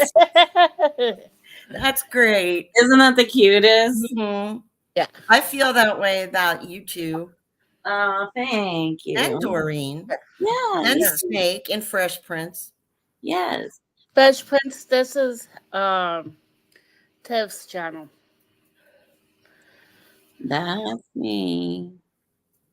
I thought you guys were smoking. I saw you both with a cigarette. Oh, don't worry, Peggy. I'm Don't the only worry. one that smoked. No. I'm not trying to pressure you into Don't any peer pressure, Peggy. No. peer pressure. Peer pressure. There we go.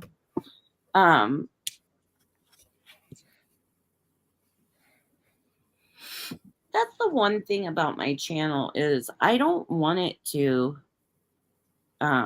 be linked to SPTV. Yeah.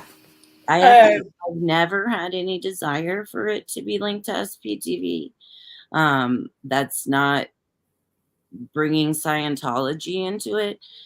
If people individually have gone through their lives with Scientology or they have their own individual stories with Scientology, I'm more than welcome, I more than welcome them to share that and talk about that and all of that. But I am not considering my channel as part of SPTV. Same here. Right. Like, And actually, I have a comment about that. Oh my God. I'm gonna sit up straight. I felt at first a little bit like maybe I was disruptive mentioning SPTV on your channel because your friends don't know about it. And I guess your main topic of conversation, it seemed to me, was MS. And I thought, oh no, I don't have MS. I have other things. Right. But I felt like maybe we were being a little disruptive because we were from a different community. You know what I mean? And we were talking about things that they didn't know about. No. And that's okay that they don't know about them. I mean, I tell them all about stuff all the time. They get sick of hearing it from me. But it is my channel. I have a lot of friends that I've met from SPTV. Mhm. It is something that I do feel passionate about. And so it is most certainly something that we can talk about. I don't want it to be like an SPTV bashing channel by any means, but can we talk about how we truthfully feel about what's going on over there or how things are or what? Yeah, I don't give a shit. Mhm. By all means, we should be able to do that over there. yeah. That's the truth of the matter. Yeah. I agree. I But totally anybody that agree. wants to speak out seems to be an enemy, and I'm not understanding that. Yeah. Yeah. And part of the reason why I started my own channel is to get my story out. It's not connected to Scientology. Mhm. Yeah, I know Scientology looks up to the Mormon Church, but my story is not connected to Scientology. Just like Tev's story isn't connected to Scientology. Neither is mine. Yeah. Or yours. Well, no, but you can watch it and try to figure it out and try to understand and empathize. And you're like, Yeah. shit, what is this? Where is this in my city? It's going on in my city. Oh, it's right here. But not Oh, confused. oh, Dazed oh, After Dark. Sunday Night Live. Q&A number 5. what are we listening to? That was my phone telling me that Doug is going live right now. Yeah, Doug is going live. It popped up on my laptop. Like, It's so funny because I have an Irish accent programmed into, and it says watch. It doesn't say watch live now. It says watch live now. Cracks me up every time. yeah. Right? Yeah. Because I don't think that's how the Irish would say it, but it's No. just some pre-programmed. I mean, it's just Wow. pre-programmed voice. Right. I had a British guy for a little bit. That was nice. I don't know what mine sounds like because I have mine on silent. Wow. Yeah. So Doreen, you want to? Snake, you want to start a channel with Doreen? Yeah.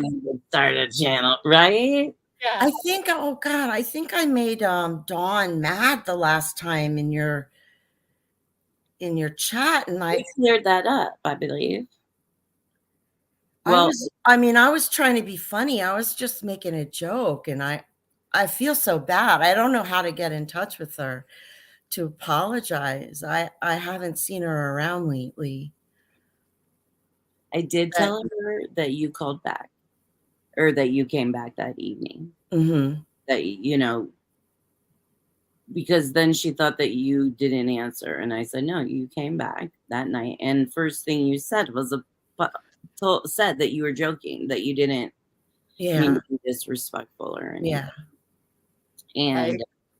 And so that is what prompted me to start off my Friday night saying, I don't give a shit about Zero Dark Tony.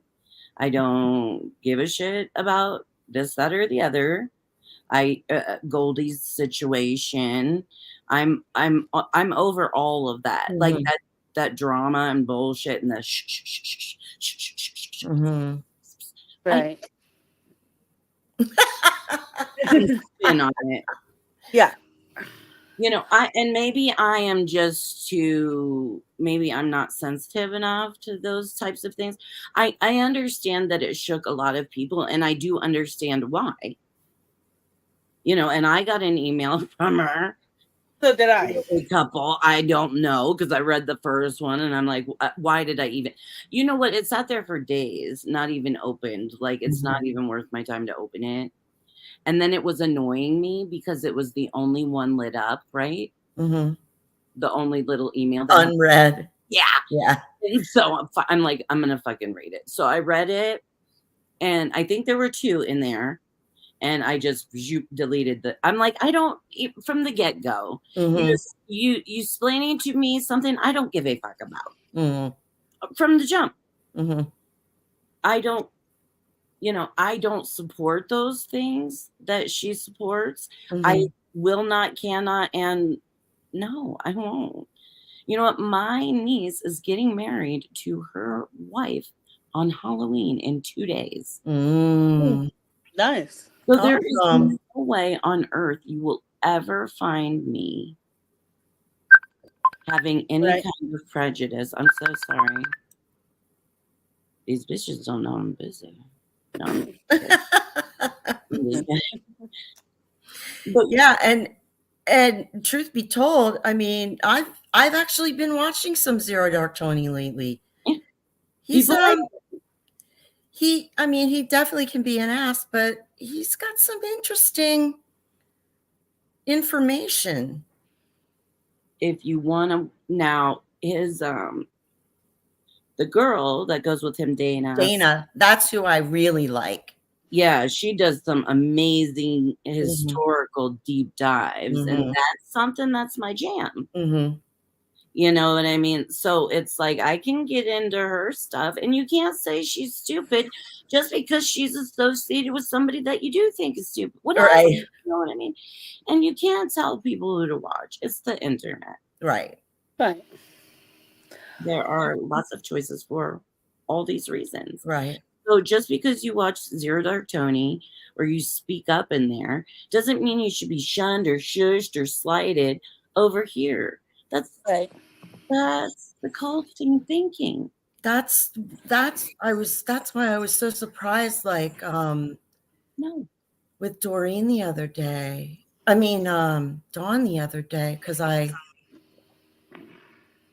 it's like I felt like maybe she thought I was trying to out her or something, or maybe I had my information wrong. But I was trying to make the connection that like I was there too. Like I've been watching him, you know what I Right. mean? And like it's something that Well, it's almost like there's a perfect example of almost what we're talking about, right? That Dawn had to say to you, Peggy, like, I wasn't in there.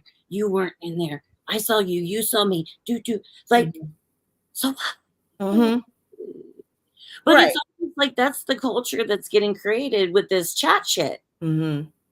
You know, don't tell anybody, don't tell the regular chat I was over here, because Mhm. then I'll be, exercised from that group. So, shh. And that's crap.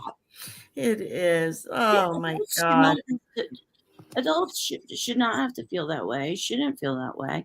And I will not allow anyone to make me feel that way. Mhm. I feel like I support the people that I like to support. Um, Thank you, Tiff. yeah. Right. I just think it's silly. Like, and the people, to me, and Peggy, this is something that I picked up years ago. And I don't know, I'm telling you, Jenny, too. But when someone says, you have to be friends with me or her, right? Somebody tells me I have to be friends with Jenny or Peggy. Say Peggy tells me, Tiff, you're gonna have to be friends with me or Joni, one of the two, Not both. not both, right? And so for me, Peggy's got to go because she's the one that set an ultimatum. That was her decision, not mine in the end. Mm-hmm. If that makes sense. That's the way I look at things. Mm-hmm. You know, it's like if you give me an ultimatum between this and this, well, you're the one that's got to go. Because I was just fine. Right. Right. And I know that like everybody is so invested. You know, the chat and people are so invested in everything that's going on and being a loving community and trying to love each other and lift each other up and support each other. And, you know, everything that's good sometime will run at the overflow. Mm-hmm. And I think that's just kind of what happened. We've just had too much everywhere. Mm-hmm. Yep. That's, I mean, yes. Yeah. It can be a great community. Mm-hmm. It can be. Mm-hmm. It can be. Yeah. It could. It was. I don't know. Mm-hmm. Right. Because I don't know where I even fit or stand or am Right. included in that at all. Me either. And I think about, hey, Our Hey, favorite Chris!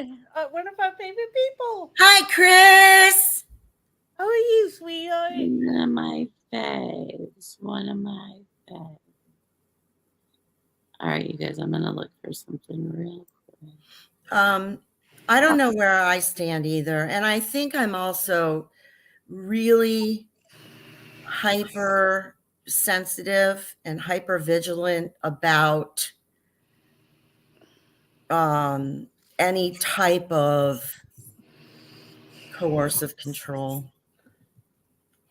any Right. type of, you know,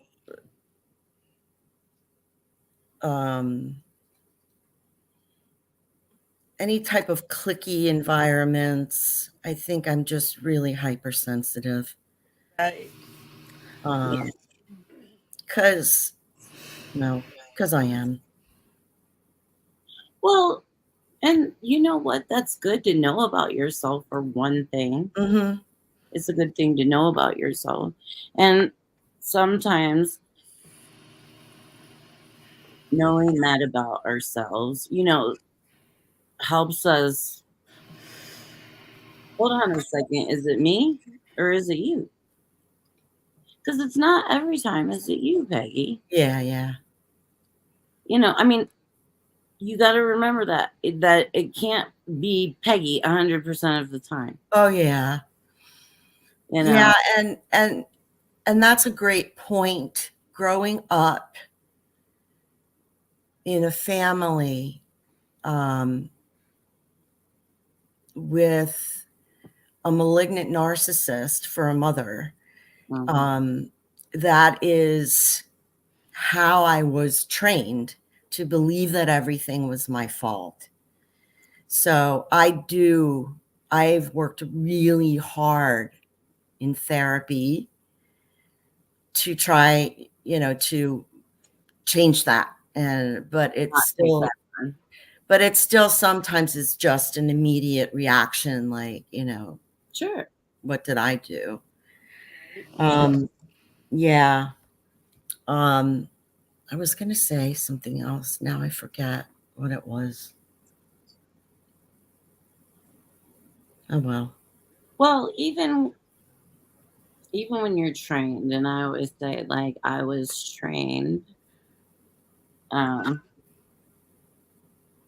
just to be how I am. I was supposed to be this way, fit in this box. And so, and I'll tease my mom even that she didn't get the training, like the right training. It's my grandparents were uber Italian, uber Catholic, and The other day I said something to my mom. I'm like, you can't behave like that. Didn't you get the Julia Childs, the whomever? Like, we did that for summers. That was fun stuff of, getting the training. Mm-hmm. And so it is tough to undo that training. Mm-hmm. But as you do, and sometimes you catch things first, and sometimes you catch things after. Mm-hmm. But I think part of the constant growing is just being able to catch it all. Mm-hmm. I mean, it might be 5 days later, and I'm like, Mm-hmm. oh shit, Yeah. I fell through that trap again. Like you say, it is just natural instinct, and some Mm-hmm. just go down the hole and you don't even realize. Mm-hmm. Yeah. I remember what I was going to say. There's so much that I've wanted to say in the chats, but I keep my mouth shut because I'm afraid of being ostracized. It's so stupid. Oh, I know. There's been plenty of times for me when I was on lives where I knew if I said something, either I was going to get backlashed Mm-hmm. or they're not going to see it. It happened plenty of times, Mm-hmm. especially with a certain mod on Aaron's channel. I don't mean to laugh, Joni, but every time since we've talked privately about it, we've talked, and every time is a certain mod. We're not talking about goalie. No, yes, I know who you do. And so is Peggy. And these things, he's a rocket scientist. Well, Still not saying he won't either hear at me or not acknowledge me. So I said, fuck it. Why should I talk? Well, that's somewhat, he started giving me a little shit and I started pushing it back. Yeah. And we've had a good relationship ever since then.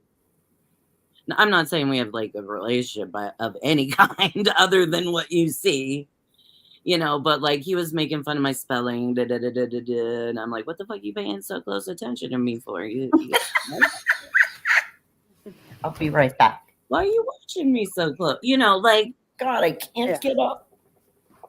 Oh, Peggy, join this club. Yeah. But that's another thing is in those chats, there's so many people, right? And like, there's been times we've talked about, like, we haven't even attempted to chat because there's just so many people going on or chatting, and so, and really, I'm listening. A lot of the things now that I'm listening to are things I haven't heard before or seen before. I adore Reese. I love her. I love her honesty. I love her rawness. Oh, yeah. I'm enjoying Sterling more as he's opening up and starting to see his personality a little bit and things like that. So I have favorite people that chat aren't gonna put. Chat is here nor there whether I watch them or not, right? Yeah. I'm to the point. Oh, sorry. Yeah, I was going to say, I'm to the point where even though I'm a mod on 2 channels besides you as Tev, I only throw my weight around. No, what, honey? I only throw my weight around with that wrench when absolutely necessary. And there's been a few times I've actually blocked comments. Yeah, I think you're an excellent mod. It's just enjoying doing it. Like when I'm modding your channel, it's like there's nobody to mod. Everybody behaves. Yeah. For mischief, right? Like everybody else is pretty good. Yeah, I mean, there's been a few people. But I still I just love modding on your page, whether there's anything to do or not. I just like to be there. It's an enjoyable place to be. Mm-hmm. And I'm losing that with some of the channels. Mm-hmm. You know, today I was kind of flip-flop, like, what am I doing with my life? Where's SPTV? And I found a couple things I enjoyed. And I do enjoy Doug. Right. I like Doug. Doug's awesome. Me too. I like Doug too. And he's another one that that says it the way it is. Like Mhm. Yeah. That's why I like him. Me 'Cause too. that's how I am. And I respect that in a person because I can relate. Yeah. Yeah. And he's one that doesn't fit in with the crowd. Oh God, He no. says it all the time. And I mean, He he doesn't care. Yeah. That's what I love. He doesn't care. Oh God, I know. And I love that about him. And then we got the Nephians, which, long story short, most of them, no. Yeah, most of them, no.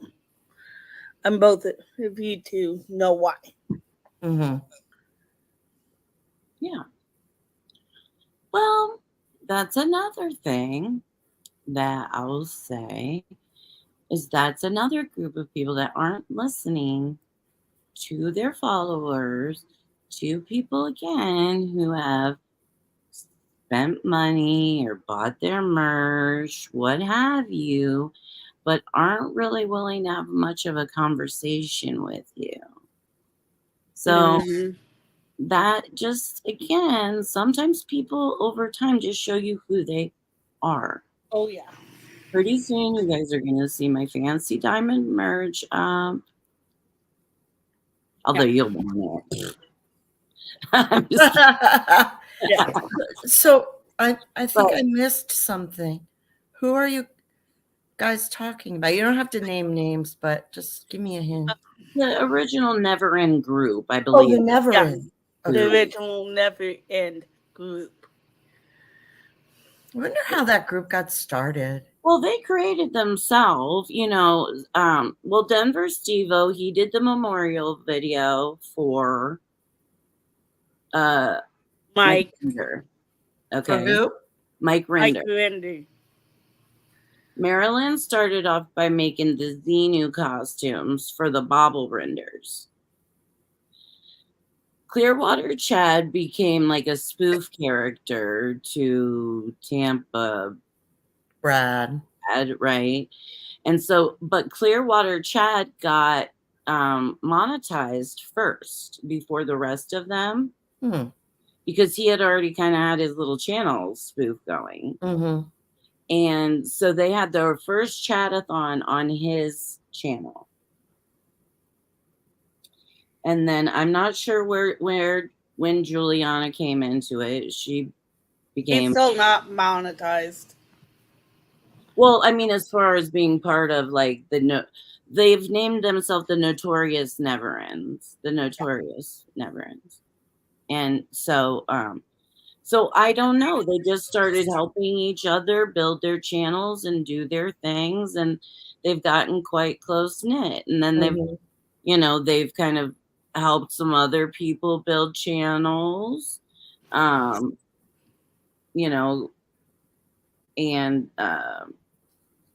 try to get other people monetized, like Joe DeCepto and Clearwater Claire the Taylor, who I adore her. She's the cutest. She's a sweetie. Yeah, she is just really cute. But like, so they're they're feeding each other. And so that's great for them. I know people have asked different people. I've never asked to do an interview with any of them. But I know other people have asked to do interviews with them, and they were just kind of pushed aside, ignored, not answered, really kind of treated real crappy compared to the way that these followers have been so loyal, really, and like running multiple channels on their equipment so people can get their hour. You know what I mean? Like they're all four on, running all four channels so that everybody can get watch time and things like that. I mean, people in the community have gone above and beyond to help them get monetized, to help them get whatever it is that they've needed. I feel like the community has gone above and beyond. Like, you go like over here, and people, and everybody does. I've done it. Yeah, You know what I mean? I've done it.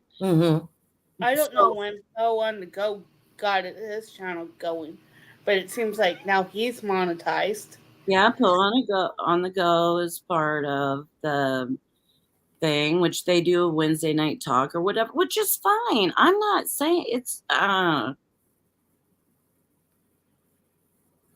great. That's great. Okay. But don't ignore the other people that have been here from the beginning Right. with you. You know, Right. that's the problem. It's like, yeah, you've been here a year or more. I've been around a year or more. Plenty of the people have been here for a long time. And the majority of them are never ends. Yeah. Peggy Mischief wants to know if you emailed her. I'm trying to connect to chat.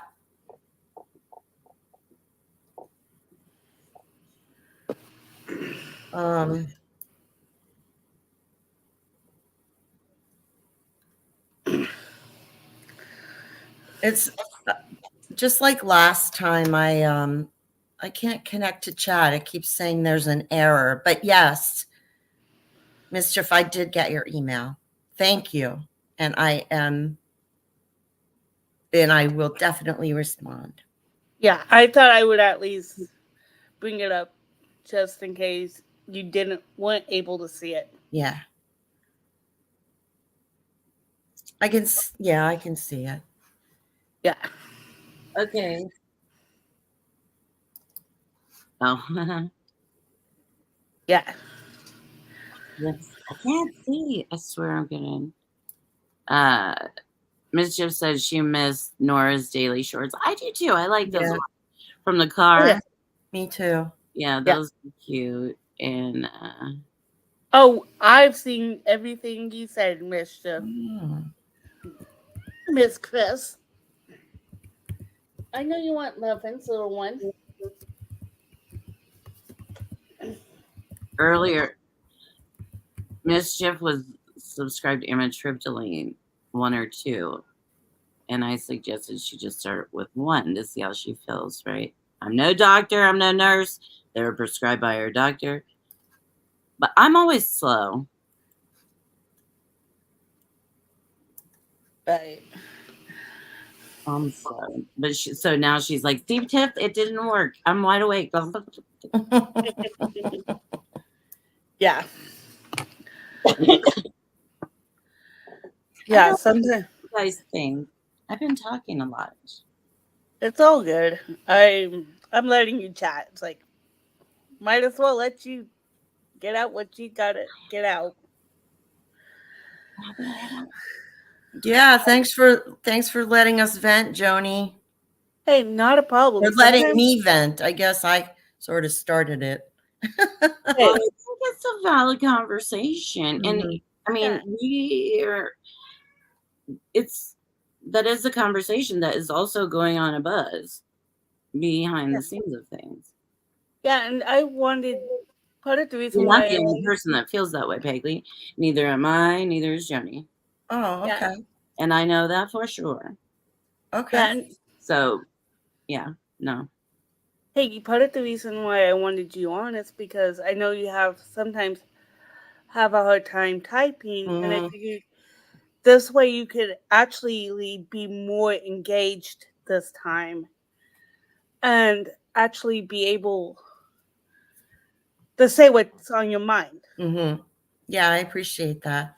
It is tough for me to, it's hard to just jump in front of the camera, and that's one of the reasons that I used to do on Facebook in my group, I used to do a coffee talk every morning, and it would last like 2 hours of video.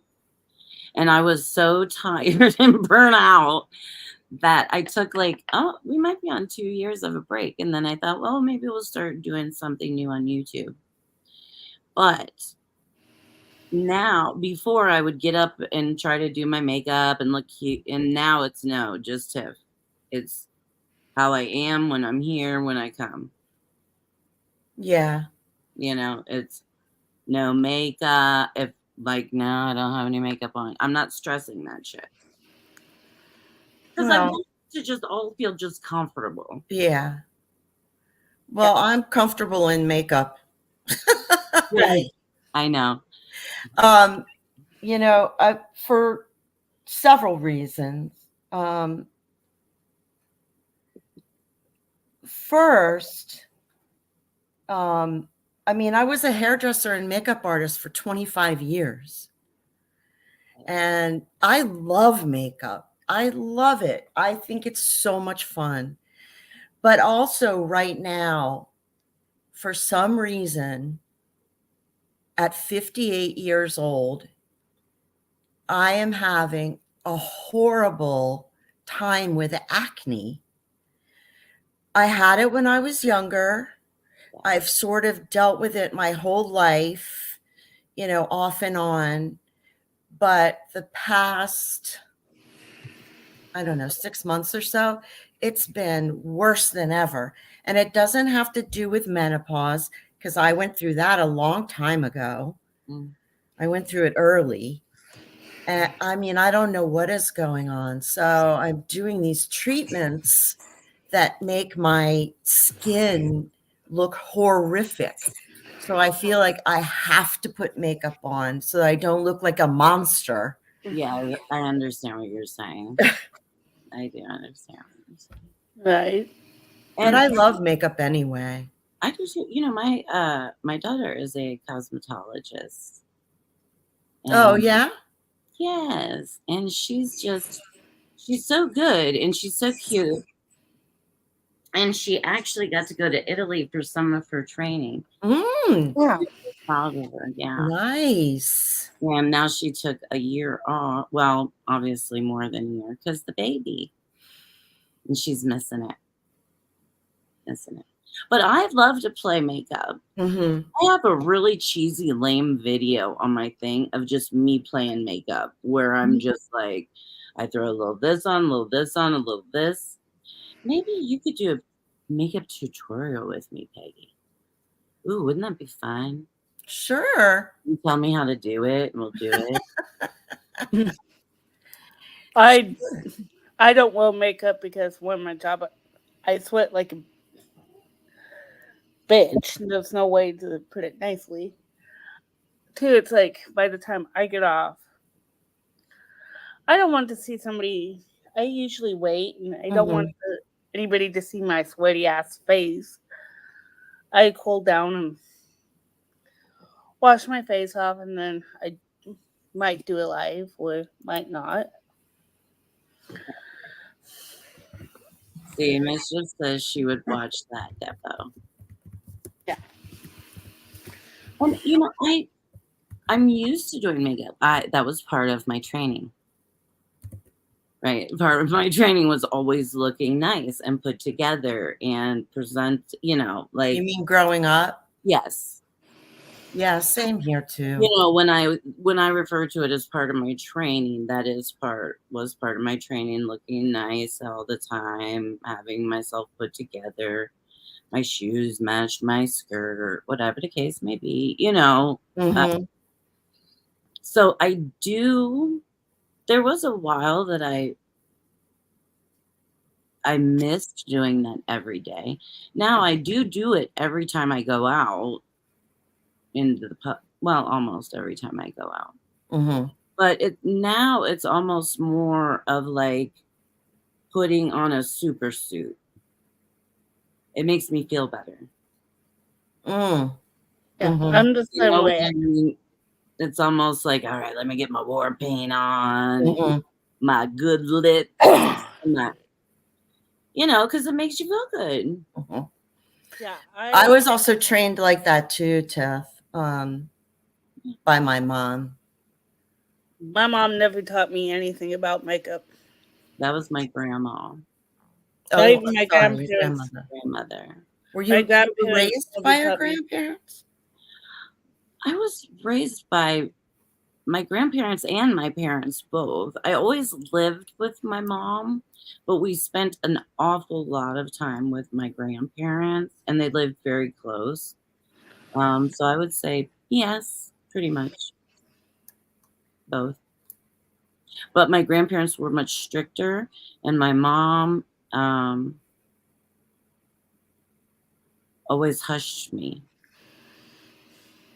My grandparents were both alcoholics, and my grandfather could be a nasty alcoholic, and I could never stick up for myself.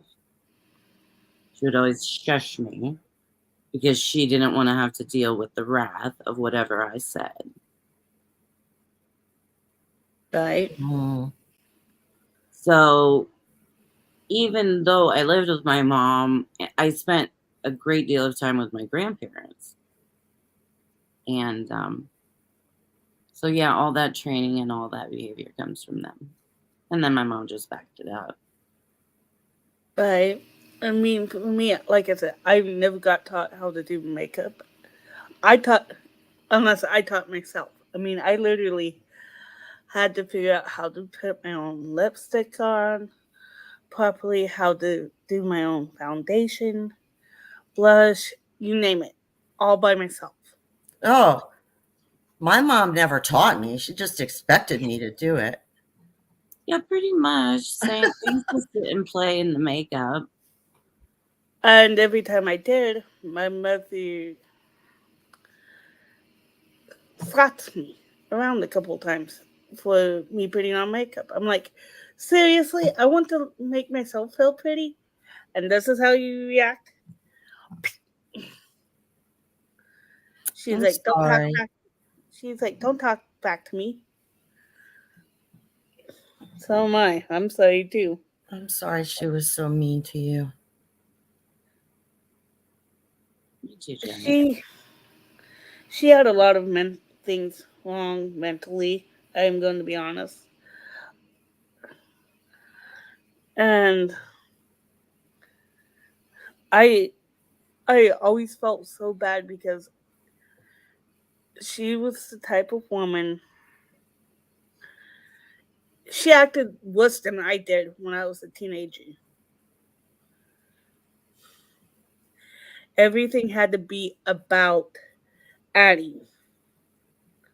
If I was having a bad day, Annie had a worse day. That's my mother's name, Annie. Annie? Yeah. I just hope wherever she is, she's better. She's she passed on. That's why I say wherever she's at, whatever afterlife she is having, I hope she's getting better. And I still blame myself for a lot of it. Well, honey, none of that is you. I know. She'll blame me or make me feel bad. So uh, I carry a lot of guilt from her. No, we're gonna have to start shedding a little bit of that, you know. And I know we've talked about some things before, um, but you know, you are totally worthy and an amazing individual. And it is time for you to start living your life for you. That's what I'm doing now. I mean, my God, if you asked me a year ago, do you think you would be doing a YouTube channel? I would have said no. A year ago, I couldn't imagine me doing this. Well, and I love your self-care, getting waxed, getting your nails done, things like that. Those all help, you Yeah. know. taking care of ourselves is huge. Mhm. This is me coming into my own. Hmm. I know you are. And I love watching it. Great. I'm glad to be part of that. And I'm glad you all are here on this journey with me. I really am. Yeah. No place I'd rather be. Oh, And I'm glad we met each other. yeah, me too. Me too. And that's kind of the thing. Someone hit me up that had watched one of my shows, I guess. And they said that they loved it because all of their favorite SPTV chatters are there. Ah,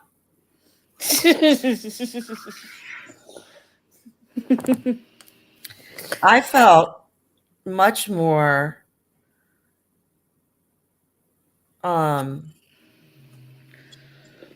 I felt much more comfortable in your chat room on your videos, Tiff, than I did in any other chat room.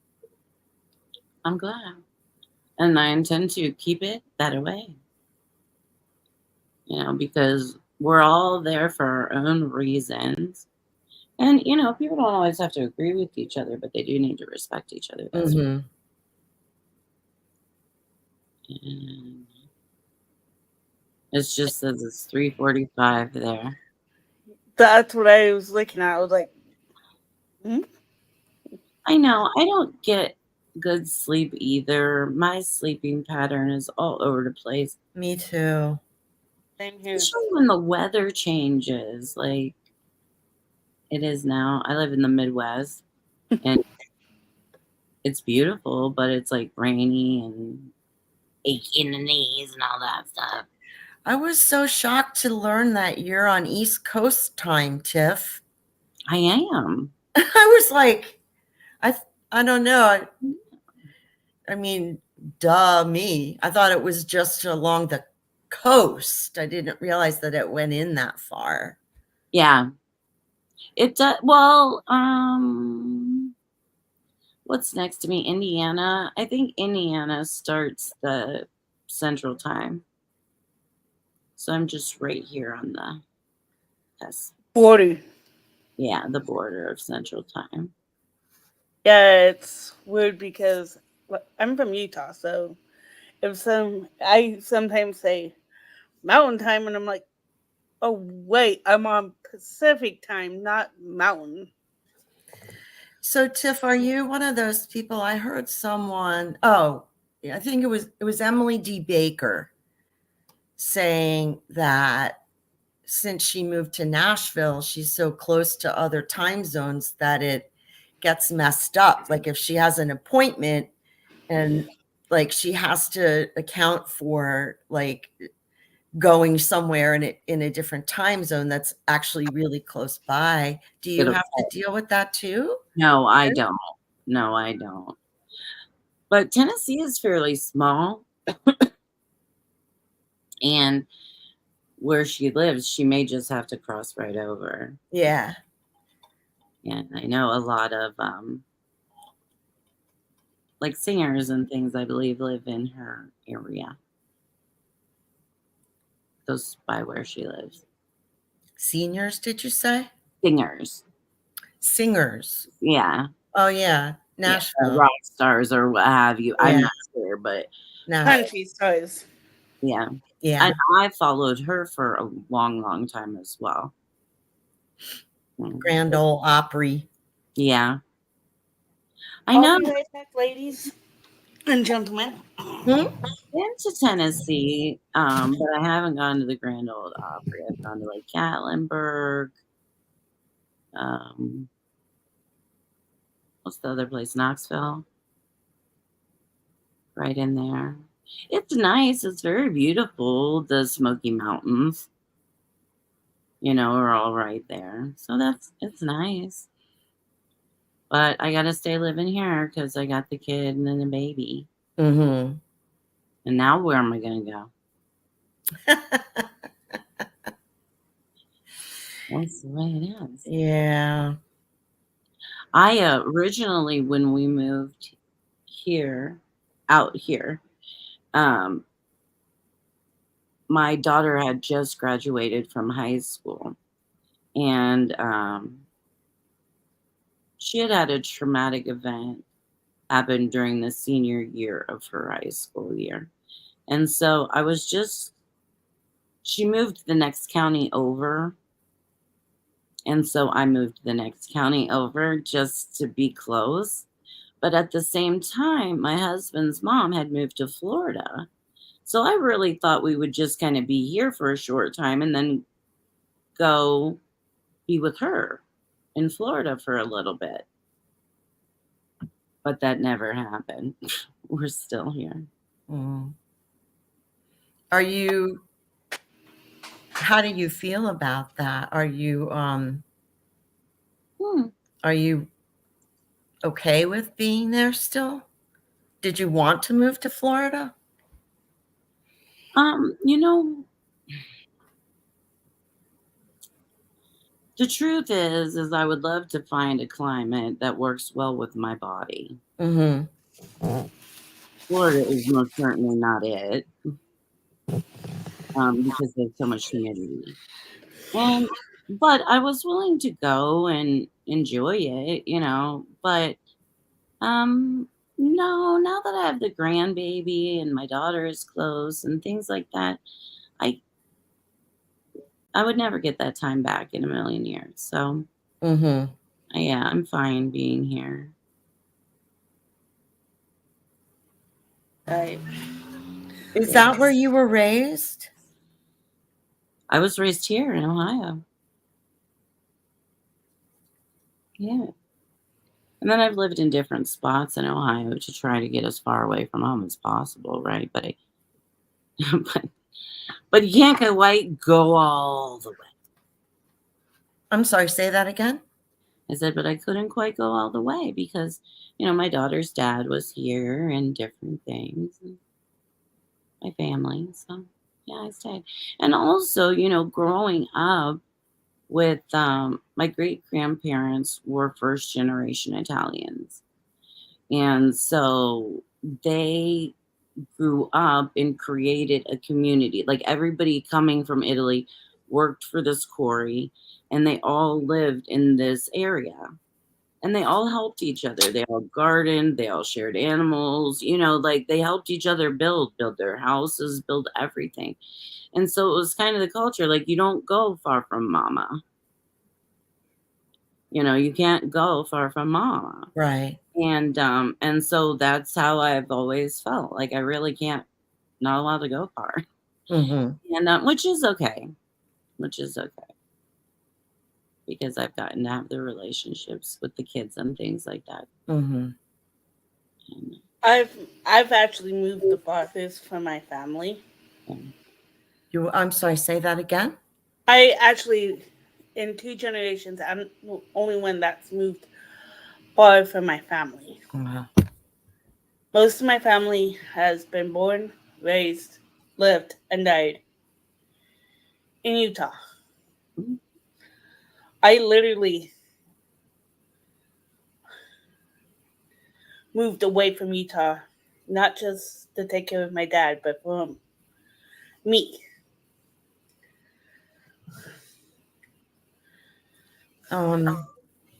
So what generation Mormon are you or were you? On my mother's side, my mother's side, I would say her mother, my grandmother, goes back to the early 1800s, like 1820s, when the first Mormonism first started. My grandmother on my side, my grandfather, I'm fourth generation. My grandmother's side, I'm somewhere in God knows what generation. That's how far back it gone. God knows where generation. I like that generation. On my dad's side, I'm first generation Mormon. So it's like God knows where is the best answer I could come up with. Wow. What about you, Peggy?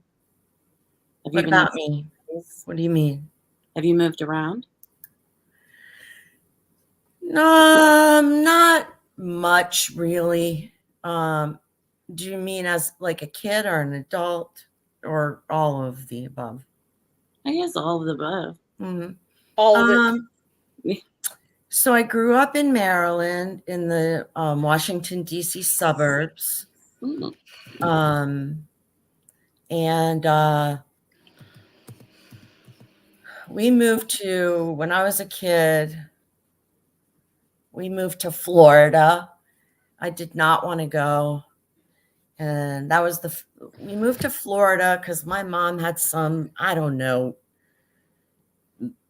money making thing she was going to get involved with that didn't work out. But that was the first time I ran away from home. And I think I was like, how old was I? I don't know, maybe 12 or something. Yeah. And so we moved to Florida. Then we moved back to Maryland because her whatever scheme didn't work out. Then I was homeless as an adult not very long ago. And I moved around a little bit, all in Maryland. I was couch surfing. So yeah, I don't. Maryland and Florida are the only two places that I've lived. Yeah, I think. Yeah, I think that's right. I'm not very well traveled. I wish that I had traveled more when I was younger. I know. Me too. That's something I told my daughter. Travel, go. I tell my son that all the time too. To tell you the truth, I've never been east of the Rockies, okay? Well, you'll have to come visit. Yeah. I almost moved to Colorado. I have family in Colorado and I've never been to Colorado. Oh yeah. But I was in a long distance relationship with a guy that I met online. And I mean, we dated for quite a while. He came to visit me in Maryland. I went to visit him in Colorado, back and forth. And I was going to move to Colorado, but the relationship didn't work out. So It fizzled out. Oh, not fizzle. It just ended, right? Bang boom. Huh? It just went. It was a big bang boom. It was kind of a, yeah. Yeah, so the more I saw his parenting style, the less I was inclined to spend more time with him. I can relate to that. Does that make sense? 100%. Yeah. And it turned out, I actually contacted him recently when there was that nightclub shooting in Colorado Springs at the Pulse nightclub. Oh, yeah.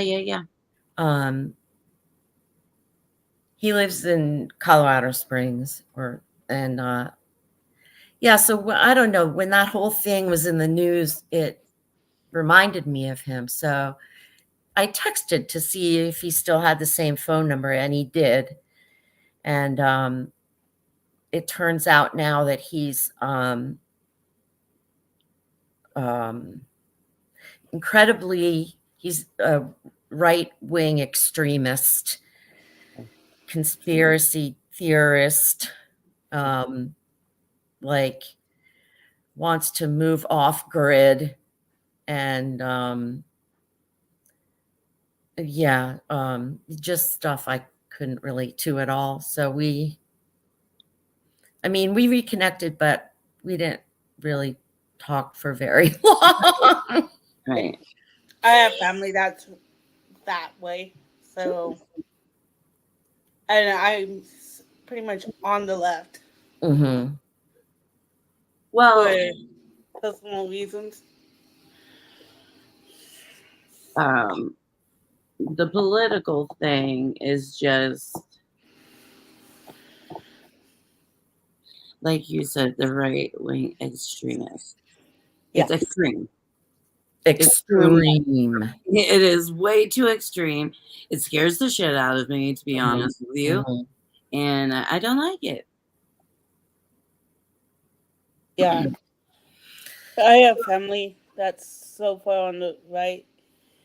They're extreme to where if I would have talked to them, they would lecture me literally about why I should go be on the right. I'm like, excuse me, what? Mhm. My mother is like that too.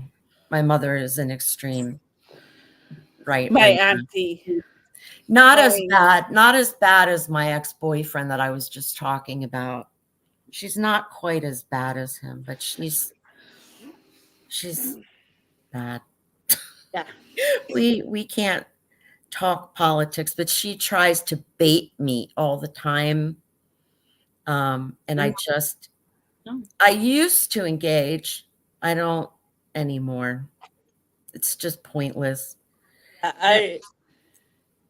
What? And I mean, she tries to bait me. It's her intention to have an argument, you know. I just can't engage. Yeah. My aunt on my mother's side, Pauline, fucking bitch from hell. And I don't care if she sees this video. I'm one of those people, if I don't ask for financial help, don't cram it down my throat. That's what she did, is crammed it down my throat by helping getting my teeth fixed. And I said thank you, and then she started trying to bait me into fighting over my dad.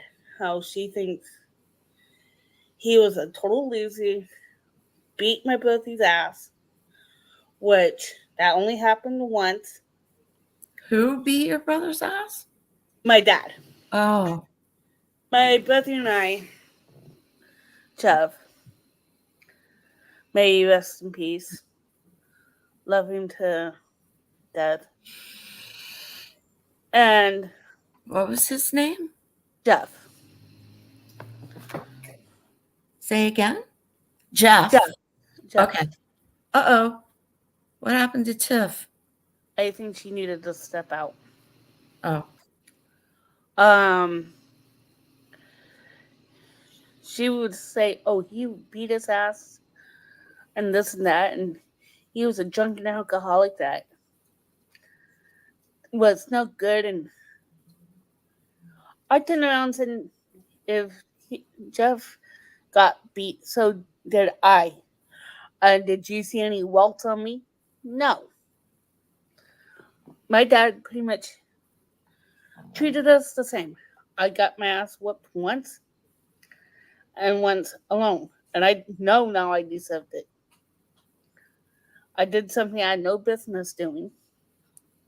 You didn't deserve to be physically harmed, though. It was a swat on the ass. Oh. One time. He hit me hard enough to... No, he didn't leave any marks on my ass.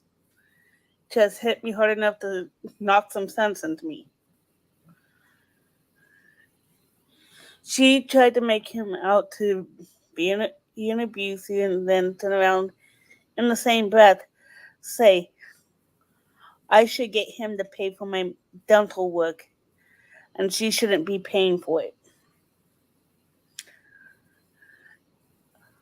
My dad still can't defend himself against you. I could, and I will defend him against you. There she is. Ladies' room. Yeah. I turned around and said, he did more for me than you ever have done for me my entire life. He's taken me in more times than not. Can you say that, Pauline? Can you say you've taken me in when I had nowhere else to go? He did. You didn't. And she's like, well, I'm doing all this for you. I'm like, did I ask you? No. So shut your mouth. She's like, well, you can't talk to me like that. I will slap you hard and have you walk up. I'm like, go for it, slap me. And then I'll just call the cops and say, you instigated it. I got it. I had my phone recording, and I could prove it with a phone recording. Who do you think they're going to believe, me or you? Slap me and kick me out of your car. Go for it. You slap me, I'll call the cops on your ass because I'm not going to lay a finger on you. I'm not about abuse in any form, shape, or form. And I did not want that on my record. Smart. So, girl. yeah. Smart. That's the thing, Junior. You have to realize all of the good in you. Even when ugliness was pushing you, you didn't bend to it. You didn't. It's a fight. It was a true fight for me. I'm sure it was. But you wanted to slap her so bad. And to stop myself, I had to realize the legal reasoning not to. Mhm. My mom and my sister got into a physical altercation, and my mom called the police and pressed charges for elder abuse. That's its own thing. Huh? That's its own type of charge. Yeah. Out of spite. And then she ended up dropping the charges, but it was really fucked up situation. Oh, yeah. Sorry. It is its own fucked up situation. So don't apologize for swearing. You guys heard me swear more than often than not, so don't apologize. I'm so jealous that Mischief has been to Italy. Same here. I would love to go to Europe. I've been to Europe, but I haven't been to Italy. I haven't been out of this country. Like, And so, Snake, have you been to Hawaii before? Why are you He's loving Hawaii. Huh? He's seeming to shout love for Hawaii, right? Yeah. Yeah, he's very fond of Hawaii. Although it does look beautiful. I've never been there. Right. I know he said yesterday he had PTSD. I can understand. Well then I would imagine, Snake, that's why you will not go back to the Middle East. I don't blame you. Oh, He has that's his own. right. He was in the military. Snake, you're in the military, right? Yeah, I can understand why, and he got cojones on him. I'm proud of him. Being given what he's been through, Marines. Oh boy. Oh, I had a Marine once, you guys. Oh, given that's what he's been through, yeah. and I can Amazing. actually see why people who um, come back with PTSD commit suicide. I could see it because that's not a joke. You see things that no human should Yeah. see and doesn't know how to process. And he said a lot of them commit suicide. I can actually see. Yeah, I could honestly say yes. I understand. And what he says too. Therapy helps. And I'm a huge advocate for therapy. Yeah, me too. Yeah, and I'm very proud of him. I'm very proud of Ken. Yeah. We do see the worst in people, I would imagine, Snake. I've I've been suicidal at points in my life. Me too. Mm-hmm. Mm-hmm. I'm not going to sit here and lie. I've been suicidal. I don't know what stopped me. I mean, I had a knife and everything. I was ready to go. I don't know what stopped me. Well, something did, and that's good that you were rational enough to be able to make that decision to stop. Yeah. Like I said, I don't know what stopped me. I'm not going to lie and say it was the easy choice. The easy choice would have been just to end it. But then again, I also think it's the coward's way out. That's a tough one. I don't think it has to do with cowardice, but Yeah. that's just, I mean, obviously that's my opinion. Right. But I mean, Mhm. I forget what it's called now. There's a name for people who are left behind after a suicide. I forget what the term is, Me but too. yeah, I've been very close to suicide many times, and pretty recently too. Um, my sister died by suicide, and so what stops me is knowing how That the people left behind felt. And yeah. I think I wouldn't want to do that to my son. Yeah. Yes. When I lost my brother, his was an accident. He didn't mean to OD. It was still suicide. It what? He had an accident. I don't think he intended to kill himself, but he did. It was an overdose, right? Yeah. Yeah. I was angry. I was like, I cried and then I started to say, what the fuck happened? And then I asked,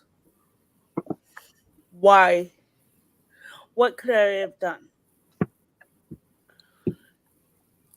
What could I have done? Could Oh, I have, absolutely. Absolutely. that was my question is what could I have done? Could I have just called him more and said, hey, do you want to talk? Mhm. He was losing touch with a lot of people. I, I didn't know what to do. And his fiance kind of, he got divorced and he had a fiance and they were getting married. And I think his fiance had a lot to do with it because she was starting to push him into Mormonism when he wasn't ready. Yeah, he was baptized Mormon, like I was, has a child. He didn't know anybody. And he he hadn't been to church in years.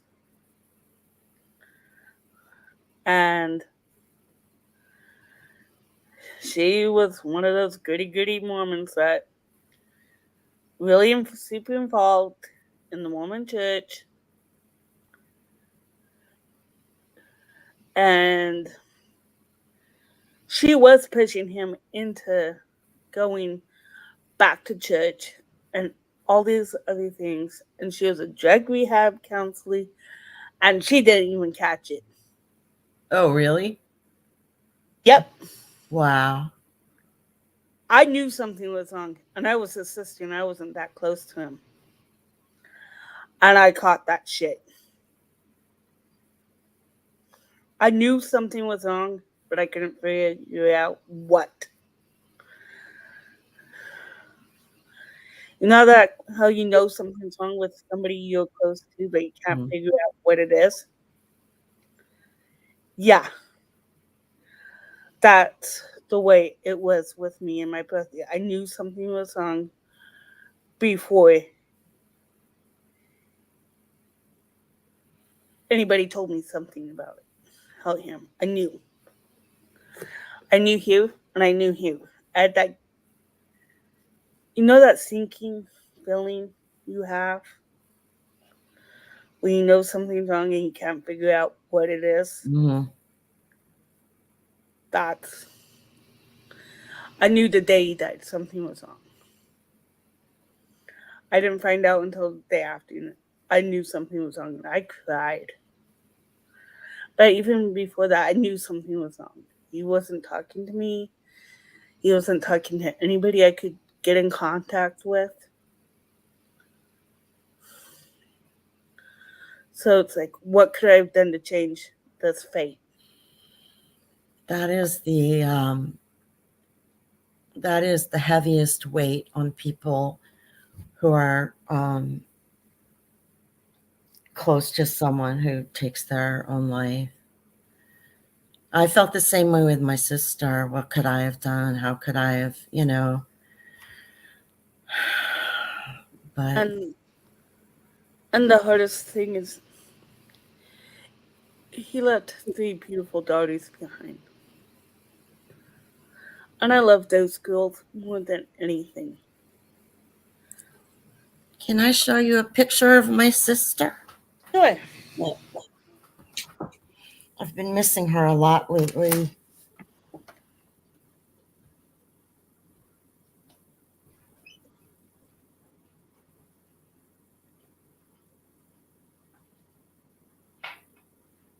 Thank you for sharing, Joni, with us.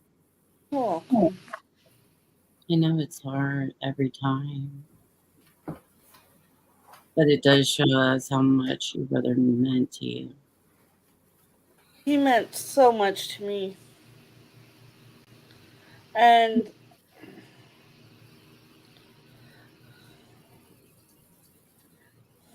it it's so painful. Oh my God. This picture is old. It's from 1997. Oh, can you see? Oh, you both were gorgeous back then. How cute. Yeah. I love it. I just found this picture. I was unpacking. I don't, yeah. So my sister battled, she had a pretty hefty battle with addiction. But we were also very traumatized as children, growing up in the family that we did. And but I honestly had no idea. I mean, it was a shock to everyone. Right. She put a gun in her mouth. Oh gosh, that's rare for women. It is very rare for women. Yep, and it was a complete shock. Yeah. I'm so very sorry. That's horrible. I'm sorry for both of you. Mm-hmm. To both of you. Have you been affected by suicide, Tiff, in your life? No, I have. No. That's no. unusual, actually. I know, right? I'm very blessed. Mm-hmm. The guy in this picture, not the babies, the guy in this picture is my brother, the one with the goatee. Oh, I can't really see it. Can you expand it? Yeah.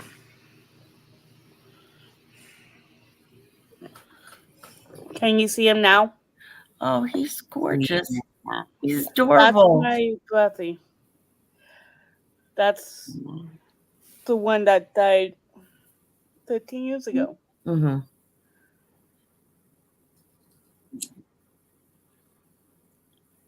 And he left behind such beautiful daughters.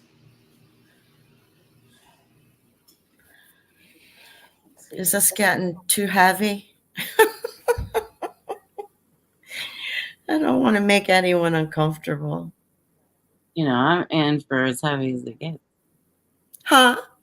There is no too heavy for me, anyway. Oh, yeah. Me either. Yeah. But I know everyone's not like us, so. But you know, it's an important thing to share and to talk about. I mean, because especially with people that are so close, and to leave the message of the pain that it does leave behind. Mm-hmm. So many unanswered questions. Mm-hmm. Yeah. I can't imagine. I was trying to show you a picture of my oldest niece, but the picture is like way too bright, and I don't think you could see it. But if you look up on my Facebook, you'll see the names Bella, Cheyenne, and Destiny. Yeah, I can't see. That's their names, your niece's names? Yeah, I'm just going to give you the first names. That's cute. Let me see your manicure. What color did you get this time? Blue. Yeah, I told him. You like my manicure? Yeah. I have one blue finger. That's the only one you need. The only blue finger you need. I did it myself. I like it. I always do my own nails now. Yeah. Can you tell that the colors are different? I don't know if it shows up on the screen. Yeah, you can actually. It's cute. Let me see your nails, Tiff. Oh, they're painted. No, they're. Oh, I thought I saw. Thought I saw some red polish. No, but they'll have to get done. You know, I've just been feeling kind of crappy this weekend, so we were just in relax mode. Yeah. But they will need to be done because they're leaving. Yeah. Mine's not. Who's leaving? My nail polish. Oh. What happened on the 4th of July, Snake? I imagine it's. And Mischief, I don't think it's about cowardice, but I'm glad that you changed your mind. Me too. I have attempted suicide. Yeah. I kind of have to turn it a certain way, but can you see who picture That's my oldest niece. Oh, cute. Yeah, kind of. It's the lights. They don't play well Yeah, with there you. you go. That's my oldest niece. Oh, I understand, Snake. I mean, I Did don't. you see before the screen shut off? Oh, she's so cute. Yeah. How old is she? That's what I figured, Ken. She is 22.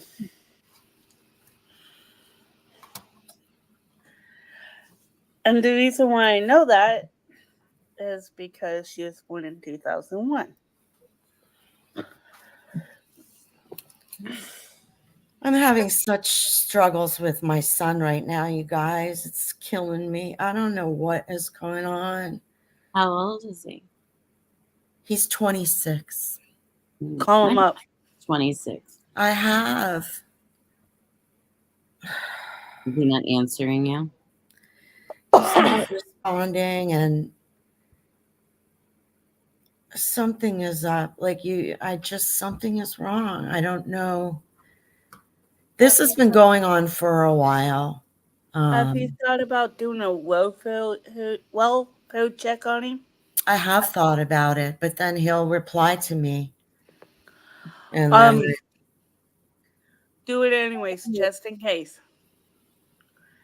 He might be responding just to calm your fears, but it won't hurt. It will not hurt. No, it won't hurt. And also, I run that video chat group, Joni, that you joined, but there are actually like 15 people in that group, another one about 10 or 12 people. And I've done welfare checks on many of them all across the country. Yeah. It will not hurt to do a welfare check on him. The worst thing that could happen is that he'd find nothing's going on. That's more like there's something horribly wrong. Best case is he's fine and he's okay. Did you That's see always Snake? the best case. What'd you say, Tiff? Snake asked if you guys had a fight at all. Yes.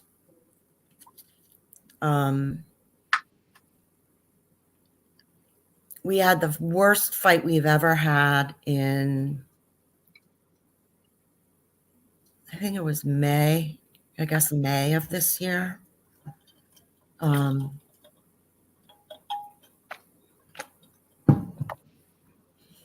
While I was moving.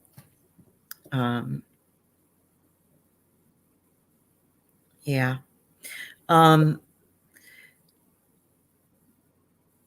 be back, ladies. Huh? I'll be right back, ladies. Okay. I'll be listening. I mean, honestly, it started. I got really sick, and was in pretty bad shape for a long time, like a year and a half. And it was during the pandemic, and it was really tough on me because I couldn't have visitors in the hospitals and stuff because of the pandemic. Yeah. But I changed as a person. I was just like completely disabled. I couldn't. I was bedridden. And I had a hard time cognitively communicating. And I don't know, our relationship started to fall apart then, and I'm not really sure why. I know it was really hard on him to see me like that. Yeah. And I wasn't always very nice because I was so pissed Frustrated. off about. Were you like confused and frustrated all like kind of at the same time? Yeah, let me get a tissue. I'll be right back. Yeah. Oh God, that sounded horrible. I was listening while I went to the bathroom, and I can't imagine the pain. Who? Oh, Snake. Uh, Snake talking about something or mischief. Um, I was listening to you, Peggy. Oh, yeah. So anyway, it's a long, complicated story, and uh,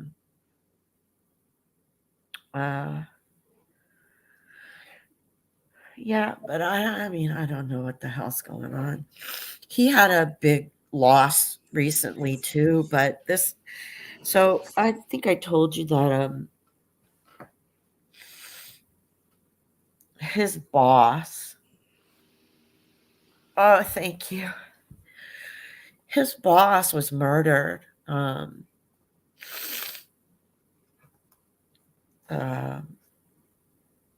like he's got this great job. He loves his job, and he loves it. He loved his boss. It appears to be random, but somebody broke into her apartment and sexually assaulted her and then murdered her. that's horrible. Yeah. So that's been really tough on him, and so I understand. He got very withdrawn, and I've had a hard time getting him to respond to me ever since that happened. But this has been going on, like I said, for like 3 years now. Right. I'm much better than I was. I mean, I can Right. walk again. Yes. I can talk again. Yes. I'm not always, I still have some cognitive issues. Sure. I can use my hands again. Not always well, but they didn't move Right. for a while. And it's hard to be happy and in a good mood when you're going through those things. Yeah. And I got very disappointed with him because I did not feel supported at all when I was going through that. I think he was really angry at me for getting sick. He's never said that, but that's my intuition about it. And it's so strange too, because we were like so close. Mm-hmm. It's just been me and him Mm-hmm. forever. His dad is a deadbeat, and yeah, so it was just me and him. I was a single mom forever. Yeah. And so we were very, very close. And now I feel like he's changed so much. I feel like I don't even know him. And I've wondered if he's doing drugs, but Sure. I don't think that's the answer. I don't know what is going on. I'm sorry. No, Don't be sorry. don't. I think it's good for you letting it all out and having somebody to listen to you. It is. Thank you. Yeah. I don't mean to monopolize the conversation with all this You're not. I'm not complaining. down stuff. Huh? Don't apologize. You have a right. I invited you on, and I'm glad I did. Thanks. This is a safe place for you. Mhm. I don't even know where that came from. It How did I even start talking Oh, about because Ken asked the question, and Ken. No, he's. that? I'm sorry for bringing it up, but it's a good thing to talk about, and it's a tough one, Peggy. Because I've been in that same state, where I didn't walk. My brain wasn't. We weren't connecting. Yeah. I was in the hospital for a long time, and I was mean. I know now that I was mean. Me too. And even before that, and even a little after that, I was mean because my brain fog was so much. Yeah. I didn't know what was coming or going. And Right. if you wanted something from me, that even just made it worse. It just flustered me even more because I don't know the answer. I almost don't know how to help you. And I know that took a big toll on my daughter. That was during my diagnosis with multiple sclerosis, and now that my daughter's 26, we can talk about things, and there are things that she does miss or wish were different, or I mean, it's not that she doesn't love me or hasn't come to accept that things are the way they are, but like, yeah, she'd love to walk around the mall with me all day, right? And just shop. And I would love to do those things too. That's just not realistic. And him being 23, He's 26. He's the same age as your Yeah. daughter.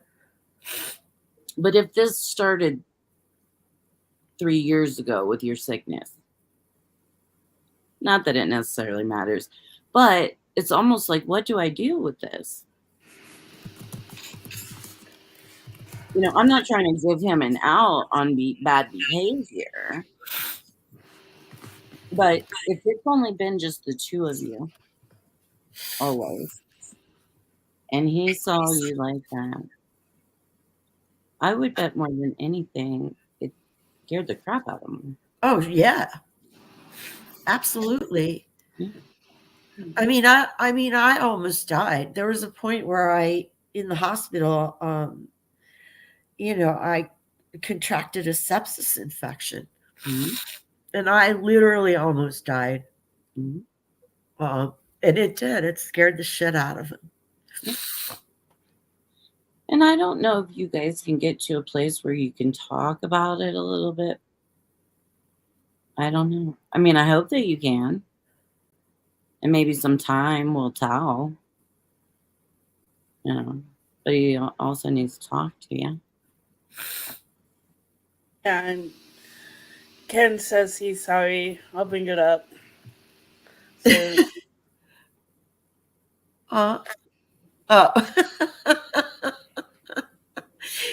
It's all your fault. Right. Jeez. How dare you? Right. Such a sweetheart. I'm Yeah. actually glad you let it out, Peggy. It Oh my sounds gosh, like I'm going back on the chat. Okay, I'm sorry. I'm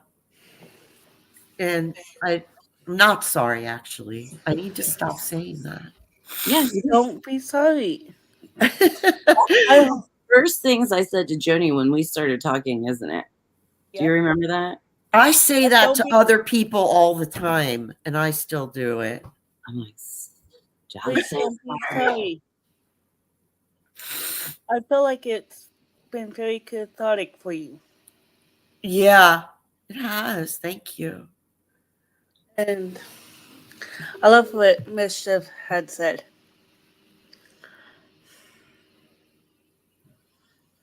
Mm. Oh no, I'm sorry, Mischief, about your son. Yeah. Wow, that's a long time. Yeah. 23 years. No idea why. Yeah. But the other thing is that I'd like us getting to know each other for real. I mean, there's no judgment, there's no nothing. If you're having a bad day for this type of reason, you can actually share it. I wanted this Yeah. to be a safe place for things like this. The thing, though, that I think about is, why am I doing this on fucking YouTube? Where, like, the whole world could see. No judgment. That's what I ask myself every time I go live. Why am I doing it? But it actually has been, and the reason I decided to use the YouTube platform that I'm totally uncomfortable with is because we can meet each other and see each other and create closer relationships than just through texting. A lot gets lost in translation just through typing. Yes. I like this ability of us to share with each other, talk. Some people, I don't want anybody to feel like they ever have to come on the camera, but anybody's welcome. And I want to create a friendship, a family, people that actually care about each other. Oh, 2020. I'm sorry. I misread. I'm sorry, Tiff. Go. Oh, no, I'm just saying I'm sorry everywhere. I thought she said 2002, so I'm glad that you said that because. Oh, okay. Jesus. But still, that's still a long time. Yeah. 3 years, yeah. And I'm sorry to interrupt. What were you saying, Tiff, about? I just want us to be able to create a genuine community. And if it stays small forever, that's fine. Yeah. I don't. I'm not trying to make money. I'm not trying to do any of those things. I'm just trying to be good people that care about other people, that can encourage them a little bit.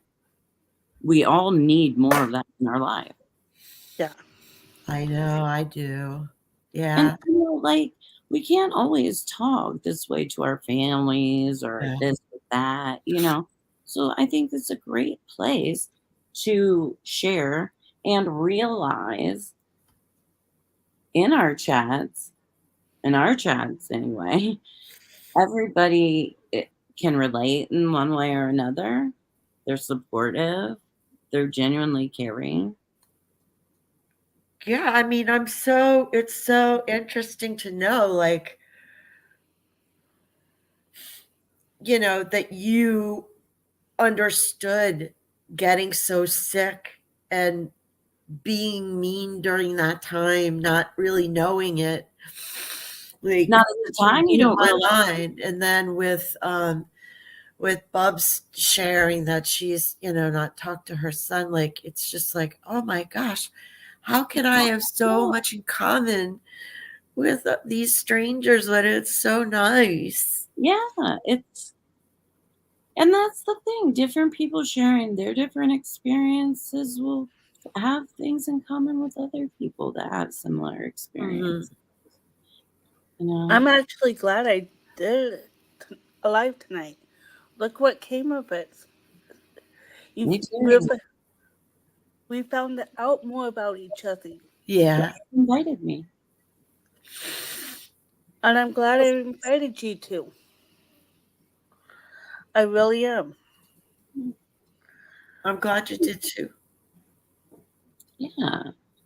I love it. And, a lot of people are actually reaching out to me and enjoying the relaxedness of my channel. And really?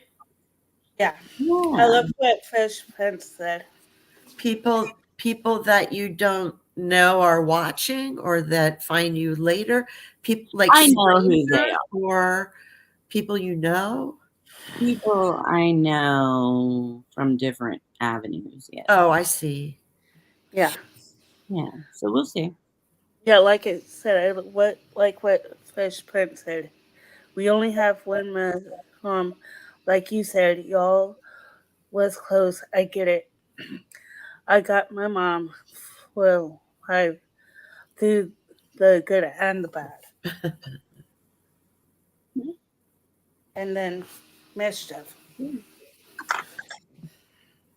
Okay. Thank you for sharing, Bubs. Yeah, I love that. And that's the thing. You know, on my Facebook page, I think it was today, is like, how's everybody feeling? It might have been yesterday. And like every comment was like, everybody's feeling shitty. And I'm like, it's true. Like, we're not alone, right? Yeah. We all struggle through. We all struggle through. I do feel alone a lot. I don't really have much of a support system here. I just moved. Unfortunately. Mm. And I don't really know anyone here, so Yeah. And now you got friends across the country yeah. and across the planet. Yeah. All across the pond. Well, that was one of the reasons that I originally created the video chat that I did, was because which originally I started off with just multiple sclerosis, and then it grew to anything really. But because typing is difficult for people, right? Like it gets difficult, a lot gets lost in translation. And so now we've made like amazing friends across the country. Some of us have met each other. I flew to New York to meet Doreen. Mhm. You know, Meg came here to meet me. You know, we're talking about going up back to California. So it's amazing the relationships that you can make with people that you never even walk down the same street as you. Yeah. There was a time, oh gosh, how long ago was it? My son was little. I can't believe how time goes so fast. Oh, I know. It's such a like a platitude and a cliche. People tell you that when you're younger, and you're like, "Ah, fuck off." Right? But then now you're like, oh, yeah. And then when you get older, you're like, what the hell? They were right. Yeah. But Yeah. So anyway, I and this was when, the internet was definitely younger. It's got to be 20 years ago. I found this, I don't even know how I found it. Just like I don't even know how I found SBTV. But I found this single parents online community. It was called Single Parents Mingle, and it was actually kind of a dating site, but I didn't go there to date.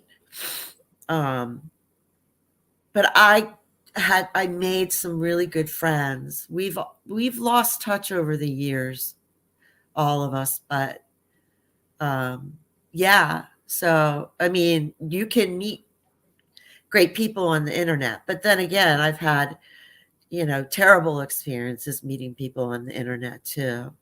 Sure. Internet, like online dating, has just been awful for me. Oh, Me too. Yeah. It's a very hit or miss. I don't even care about being in a relationship anymore, though. Yeah. You know, that's what I find is a lot of people, like in our age group. Now, granted, I'm married, but I'm like the singlest married person you'll know. What do you mean? Just like we do stuff together, but like I'm in my office all the time. Like I have my TV, my little doggies right here. You know, like we do stuff together, but I'm pretty do my own thing kind of gal. No, I thought you Yeah. were saying that you had an open marriage or something. No. Neither of us have energy for that, to be really honest. But no. It's just we're just at that stage where it's like you do your thing in your space, I do my thing in my space. We meet up for meals, or if we go someplace, that kind of thing. But I do notice people in our age group that have just gone through a bunch of bullshit, crappy relationships, all the bullshit. And once you finally find your own balance, it's on your dime, it's your time, it's all you. You got things how you like it. You don't have any drama. Mm-hmm. I find that more and more people, both men and women, are more comfortable just staying single. Mm-hmm. Yeah. Now, go ahead, Jenny. I was going to say, I'm happy being single. Do I want to be in a relationship? You're young. Honestly, I've had my string of happy relationships. And honestly, I'm glad I never got married. Never been married. And I'm happy I never went down that path. I've never been married either, by choice. Same here. I've been proposed to 3 times, Ooh, but Peggy, hot to like, try. huh? I said, Peggy, hot to trot. How what? I said, you're hot to trot. Uh, You Yep, cutie beautiful, pie. Peggy. Yeah, you look cutie pie. Well, you're beautiful, yes. oh, thanks. Anyway, I never really believed in the institution of marriage. My mom was married 5 times. And so there were a lot of men. It was like a revolving door, in our house. And I just never had a good impression about marriage. It just seemed like, I don't know, more of like a business contract than anything. Well, that's what it was, essentially, Yeah. Yeah. I could actually understand where you're coming from, Peggy. I never been proposed to, but I don't believe in the institution of marriage. Why? What's the point of marriage? Well, I have been married and divorced. And then I've been with who I call my hubs, Brian, for 23 years. We were both married before, and we didn't need that. Now, again, so we're not married. Yeah. I've never been more married to anybody. Wait, what? You're not married to I'm Brian? not technically married. No. Oh, okay. No. We've been together for 23 years. But you call him your husband. Yeah. Yeah. Well, I got Did tired I of keep the rings? yeah. I'm like, I want the stuff. I want the Bubs, you're funny. Yes, but one of them turned out to be cubic zirconia. The other was the other I lost. And then there was one that was like a temporary, it was like his grandmother's wedding band. It was like a temporary ring, and I still have it. But it was just a little slim little, tiny little platinum band, Cute. Yeah. I love this mischief. Bubs. Oh, you were studying with the Jehovah's Witnesses.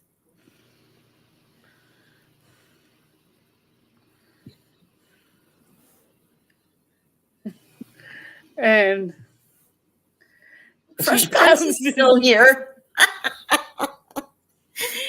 You haven't left us yet, Fresh Prince. No, he's so funny. Good to see you. I know. Yes. He's having someone hanging out. Yeah. Oh, And I love how Bubs asks, as a woman, we cannot guarantee that you'll be the only wife. She's so funny. hey, Joni. Hey, Joni. Well, that's true. It is true. Because here's the strange thing about. I know you'll find this completely strange too. They believe in marriage every after, like into the next life. They believe in the what? I'm sorry, honey. Marriage every after, like Oh, marriage ever after. Okay. like from the day you get married into the next life. You get married, legally married, husband and wife. Then you go through what they call the temple, which is a separate marriage. And you're supposed to be sealed together in that marriage, in that ceremony. That seals you for all eternity until the end of time. Now, I have a Mormon question. Okay. Can you seal yourself to someone in the temple if you want to? Yes. What does that mean, seal yourself? It means, okay. As you know, I lost my father, right? I could be sold to him as his daughter. I could also do a proxy sale for my grandmother. It's called baptisms for the dead and selling for the dead. I could represent my grandmother in a selling, be baptized into the Mormon church, and to be sold to my grandfather if there was a man. Did you say sold? No, Sealed. sealed. Sealed. Sealed. Okay. And I gotta turn up the volume on my computer. sealed. Go ahead. And that to me is absolutely creepy as fuck to me. I thought that was a strange thing. Yeah. And say, okay, I die. Let's say by happenstance something majorly happened and I die. I'm my husband in the scenario gets remarried. He could get remarried to another woman and he could go through the whole process again with his second wife. Getting sold to her, you name it. All the And where's that leave you? Is he still sealed to you in yes. death? Yeah, in death. He's still sold to me in death. I'm still confused. Souls are sealed together. Yeah. See, they believe in polygamy. They don't practice it. They don't practice polygamy. Quote, don't practice polygamy. Yet, technically, by the rules, they still practice polygamy. It's polygamy in a different form, is what I'm saying. Okay. Like you can, if all your wives have died, you can have all of those, and those all go with you, right up into the. Because what you want the 140. I don't know. It's. But is it like the more people get, the closer to God you're going to be. Pretty much. Okay. And you could, by their logic, you can become a god of any planet you want, Any planet. Really? or any universe you want. Well, do I get to choose who can come on my planet? The hell if I know. There needs to be rules when I choose my planet. Yeah. Yeah. Yeah. Right on. Right on, Tiff. I'm down with that. Now you understand the strangeness and why I can't not believe in Mormonism. Now I want a planet. I want my own goddamn universe. Goddamn. I want my own universe. That's fun. That's fun. And decorating them would be awesome. Yeah, I love but that. Decorating my the own planet. planet. All kinds of weird shit would be happening. I know. I love I it. love your set, by the way, Tiff. Thank you very much. It does different things and colors, and Mm-hmm. I try to keep it pretty mellow. Yeah. So we're cozy. Yeah. I figured, at least you now have a little bit more of a clue to what's going on with the Mormon religion and how it does not make sense. I'm confused by it. Well, it's another, polygamy, and then breaking off into the FLDS and the different new age, old age, this, right? There's so many different things and rules and types and Yeah. I'm sorry. I'm not trying to giggle at you. I was giggling at this.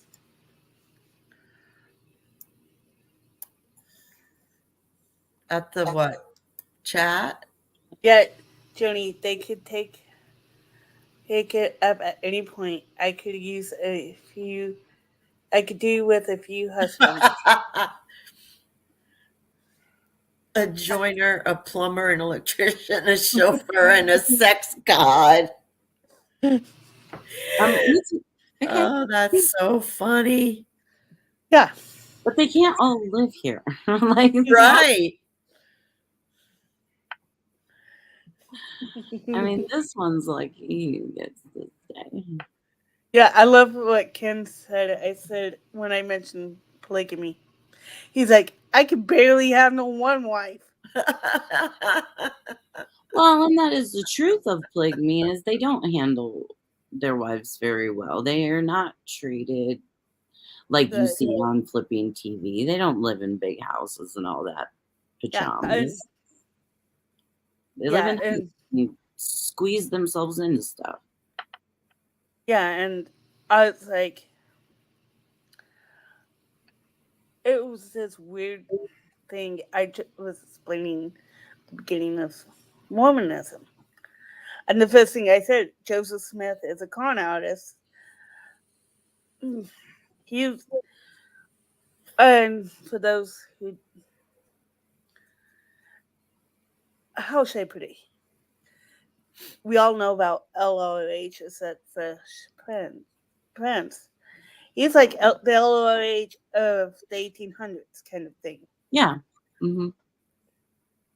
And Scientology is envious of the Mormon Church. Gee. Well, don't we have different clans of Mormonisms, like that, or like the Kingstons and the Jeffs. One Jeffs. What is it? The IB LP. Those are different people, right? Yeah. I think. Okay. They're an offshoot of Mormons. Yeah. The best way I could describe Warren Jeffs is he's the leader of the FLDS. Okay. That's what he does. That's his thing. The Kingstons are their own thing. And they're their own group.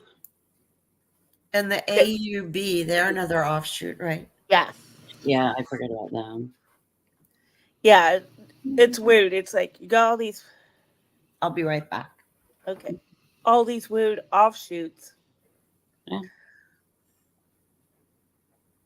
Yeah, And the FLDS is the true form of Mormonism. It's not mainstream Mormonism, yes, but it's the closest you'll find to the real Mormonism, with the exception of kicking out the young man. oh, okay. And the reason why I say that is part of polygamy and part of the truest form of Mormonism is they they want as many kids as humanly possible, Right. and the best way to have as many kids as humanly possible is to have multiple wives. Yeah. And yeah, if you stop and think about it, if some man can have more than one wife, legally have more than one wife, I'm sure they'll go for it. I'm sure they'll go for a few, 2, 3, 27 That wives. is, yeah. Brigham Young, 27 wives. How many children? Do you know? On the top of my head, no, but I'm going to do a really quick search.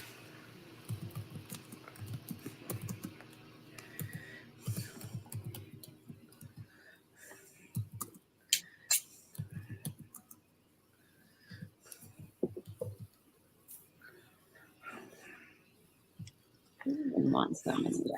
57. 57 kids. Yep.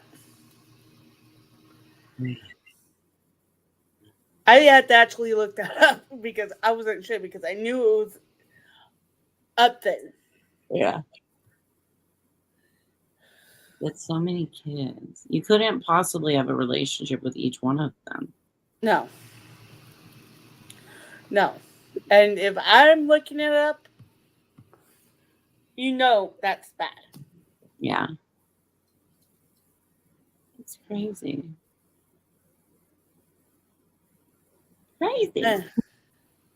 I know for a fact that there's no way in hell, like you said, you can have a relationship with all those kids. No. Or even all those wives. No. What, Really? spend one night with each wife? And even then. Yeah. I mean, it's going to have to rotate through the month. Like every wife gets 1 day a month. And let's average it out to 30 days a month. Right. Because February only has 28. So Somebody's getting missed. somebody's getting. Yeah. One of the two. Yeah.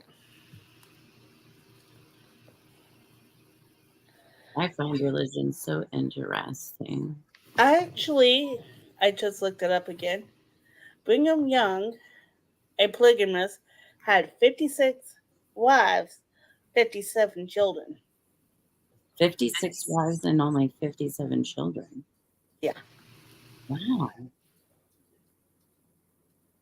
Because that's almost like one a wife. Yeah. But that could be. Mischief. You. What's she ewing? 56 wives and 57 children. Yeah. Yeah. Now that's what I'll tell Brian when he complains about me. You're lucky there's just one of me. Can you I can't imagine having that many people. That many Well, man wanting that many wives. And I can't imagine being one of those wives. Hell no. I will never agree to that. No. Not in this lifetime. No.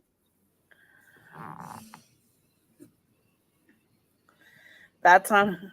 It's not a marriage. That's him. Yeah. You're right, Mischief.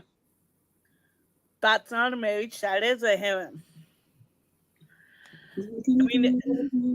But I got all I had to do was a quick Google search on it, and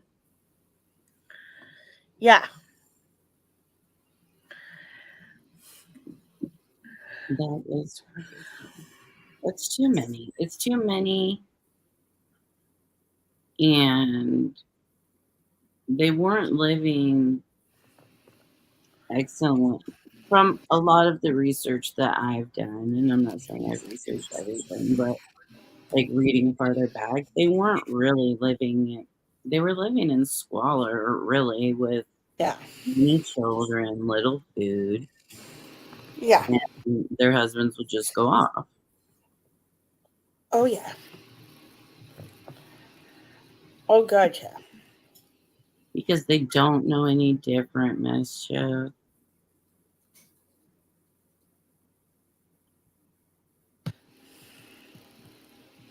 That's what they're born to do, right, Joni? Aren't the girls are born to be married? Born to be married and get pregnant. Yeah.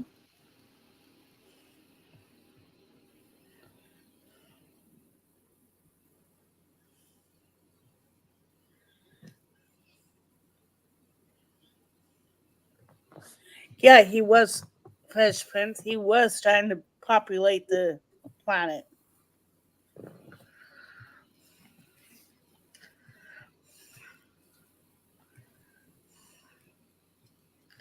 He really was trying to populate the planet.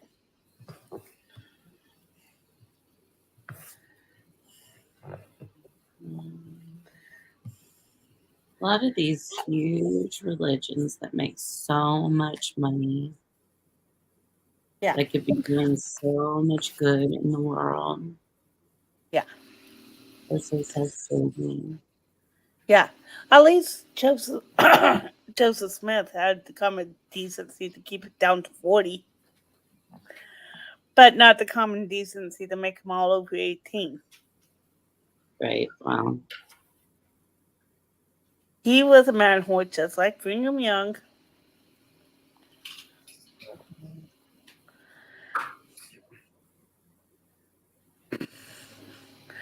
I'm trying to. What is the phrase about staying sweet, Joni? I'm trying to figure out how the.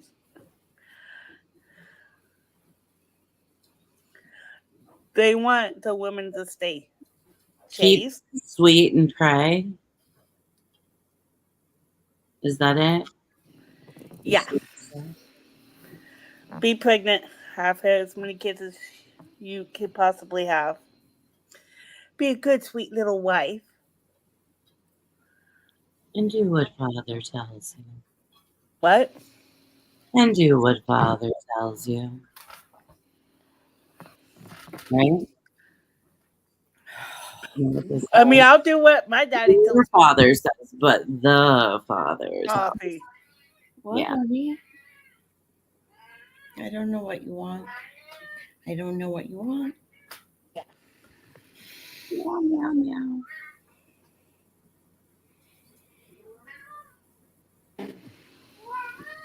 How you doing, Peggy? How are Okay. you feeling? I got little tissue dust all over my face. But I hate that when you cry and then you wipe. I know. Then you got little blobs of tissue everywhere. Yeah. Yeah, there was a FLDS documentary. There was several of them. And there's a few on YouTube too. I Yeah. need to take my medicine. I don't know what happened to my vape. I'll be right back. Not row. And I gotta go to the girls' room. Yeah, those several documentaries out there about this. Oh, could you stop? What? I was talking to my dog because she was just chomping and licking away. Let me see this. Yeah, I always look things up if I don't know the Sweet, right. pray, and obey. Yeah, I always look Oh, up I'll be right back. This is when you have to pee, guys. Yeah, I'll wait for those two to come back. Um,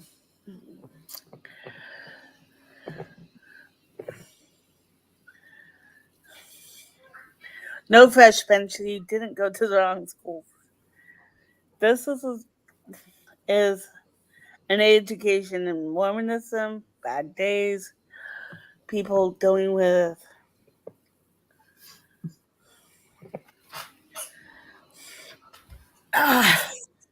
Where'd Tiff go? ladies' room. Oh. The ladies' room.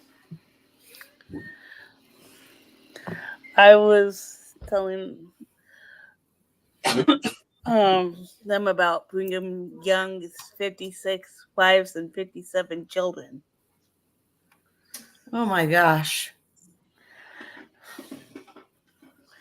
Look, it's a Peppy show. Say hi, ladies. Hey, say hi, ladies. Look at you, face. Okay, it must be the night to go piss on a live stream. I'll be back. I mean, I had to bolt. But Mischief, she says she's gone 3 times. Say, I'm like, I gotta go. I had to run. Oh yeah, I was just looking up what that saying is. Mischief was asking about that. That saying, I think it's stay sweet, pray and obey. Oh yeah. Keep sweet. Pray Yeah, and obey. stay sweet, pray and obey. Oh. No. Fresh Prince, are you religious?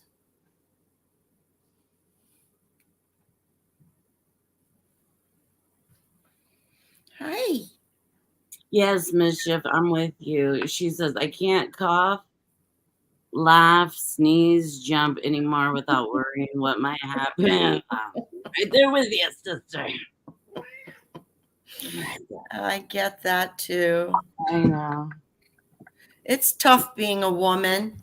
It is. All the things that happen to you during and after pregnancy. Oh, and ever after. And ever after.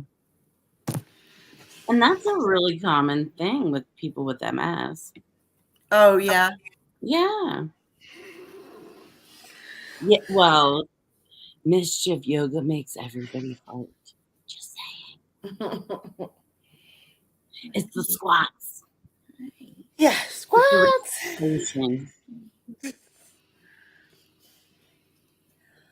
Everybody feel better? Yeah. I wish Mischief would come on the live sometime. Yeah. How is it expensive to like call England? How does it work, international calls? Well, to be really honest, if we used something like Facebook Messenger, It's free. Is we it? can all talk freely. Free. Or Skype? Does Skype Free. still exist? Yes. Skype, I think so. Zoom. Hi. What's up? What's up, But I think, although you don't have Facebook, Peggy, but Facebook seems to be the I easiest. do have Facebook. I do. Oh, you do? Oh God, I used to spend so much time on Facebook, but I just don't anymore. Yeah. I got it's the same thing. Like I had close friends, and I knew about their life and their marriage, and then on Facebook, they're just fucking lying. Just lies everywhere. Everyone's life is great. I was just like, ugh, enough. Right. So I stopped going on Facebook very much. But I do have a Facebook account. I've had one for a long time. Well, if you just download the Messenger app, Mm-hmm. I have that on my phone. yeah, like we can all see each other and talk to each other through there. Oh, yeah. okay. Yeah, that's what my group, my MS group, I have a ladies group that's all ladies, and that's all through Facebook Messenger, and there's like 13 of them in there. And then the other one is gentlemen and ladies, and I'm not sure. There might be close to the same amount. Yeah. And they all talk through Facebook Messenger. And it's perfect because we do have somebody from the UK that's part of our group. Yeah. So yeah, it's free and Yeah. Oh, I would Fresh say this. Yeah, go ahead. I was going to say this. Fresh Prince, that's fine if you believe in God. We don't hold that against you. Some of us might. No. I don't.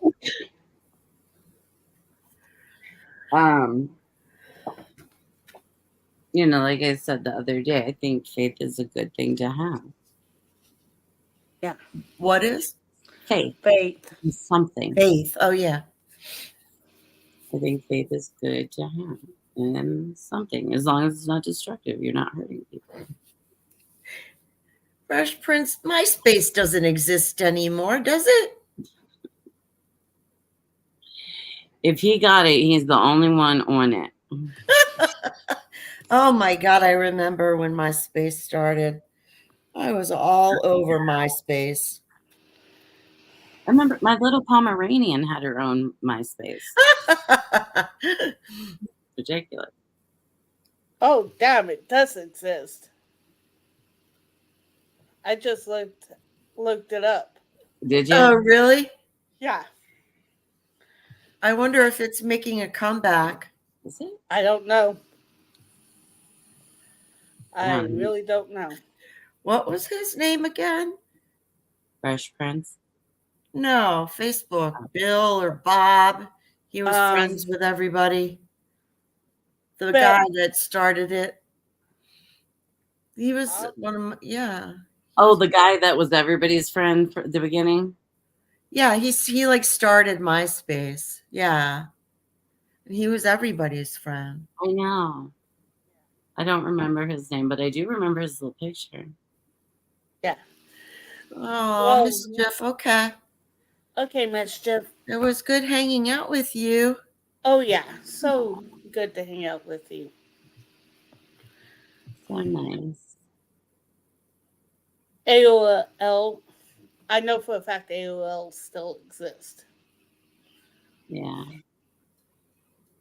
Well, that might be something fun too, Peggy. I don't know if you're into anything like painting or any of the little things that you could find to do in your area to maybe meet some people. I know it's hard, but well, part of the problem is that I am still not medically clear to drive. Yeah. So I can't. It's hard for me to get around. Yeah, I get that for sure. And that's been a hard one for me. It's been I think 2 years since I've driven, maybe 3. Same here. I don't like it. I know. I really miss my independence. Mm-hmm. I know. Yeah. I know. I may not have a license, but I did drive there for a hot minute without one. You rebel, Johnny. Hey, I didn't say it was a saint, did I? But you know, in truth, for me, I'm not sure about my driving. What do No, you it makes me nervous. I don't Oh, want to hurt someone. Yeah. You know what I mean? And so it really does kind of make me nervous. And I live in a flipping rural area, so there's no Uber coming out here. Oh, okay. I actually, if I want to work a late night, I actually do take a left home. How do you get around, Joni? I take the bus or I take left or Uber because of the fact that I don't have a license. I can't get a car. So it's not the lack of trying. My car is so old. Oh my God. And it's difficult. I'm not going to lie, it is very difficult. I think I could drive if I wanted to. I just know that I shouldn't. I'm not supposed to. So Right. I don't. That's the thing. Hey, it's Nick. Nick! Oh, hey, Nick. Hi, Nick. How are you, little breathy? Good to see you. And Fresh Prince, I think you're right. I think his name was Bill. Is Bill, if he's still the main guy. Love you back, Nick. He's such a sweetie. Oh, hugs, hugs, hugs. He is such a sweetheart. I was having a bad night last night. He said something to the effect, I wish I could hug you right now, tell you how beautiful you are. Oh, Aw, so He is sweet. he is such a sweet man. That's nice. No, that's He nice. he is truly one of the most sweetest souls I've met. you should come on with us one night, Nick. Yeah. Does he ever come on live? He's in the live chats, but he hasn't done a live with me. He has his own channel, though. I know. I've seen his cute face. His Yeah. music. Mm. That's his channel. Yeah. What? I love it. He's does these drive-bys. Hi, I love you. Bye. Yeah. I feel like he doesn't drive by loving. I feel like I'm a booty call, Nick. Right. Love them and leave them. Like I said, drive by love. Mm-hmm. Well, ladies, I think I'm getting a little sleepy. Okay. Yeah. I feel the same way. But I have loved being on this live with you guys. Yeah, me too. It's How been long a have we been here? I've been Well, on for 4 hours and 14 minutes, but it's like 3 hours for you two. yeah. Wow. Yeah. That's a long time. And Okay. it's been a good It conversation. doesn't feel like it's been that long. No. Oh no. I love that. Yeah, me too. Me too. I love how we have this real conversation. Yeah. It's just organic and I like that. Yeah. Yeah, that's what I'm all about. That's what I love about having you ladies on. It's a totally organic conversation. Mm-hmm. Me too. Me too. All right, ladies. Well, I'm going to go. All right, good night, Tev. It is 1:30 for me. Yeah, Yeah. me too. All right. And I'm sure you're tired too, Peggy. Not really, but it's okay. We'll talk again. Yeah. I hope you guys have a good night and Thank you. You too. Yes. get some rest. Thanks for inviting me on. Oh, you're welcome. Thank you. And like I said, I hope you guys get some sleep. Yes, you too. Nice to meet you, Fresh Prince. Yeah. Yeah. Hope to see you soon, Fresh Friends. Nice Good to night, meet you. Good Y'all night. have a good night. Love you all. Love Yeah. you too.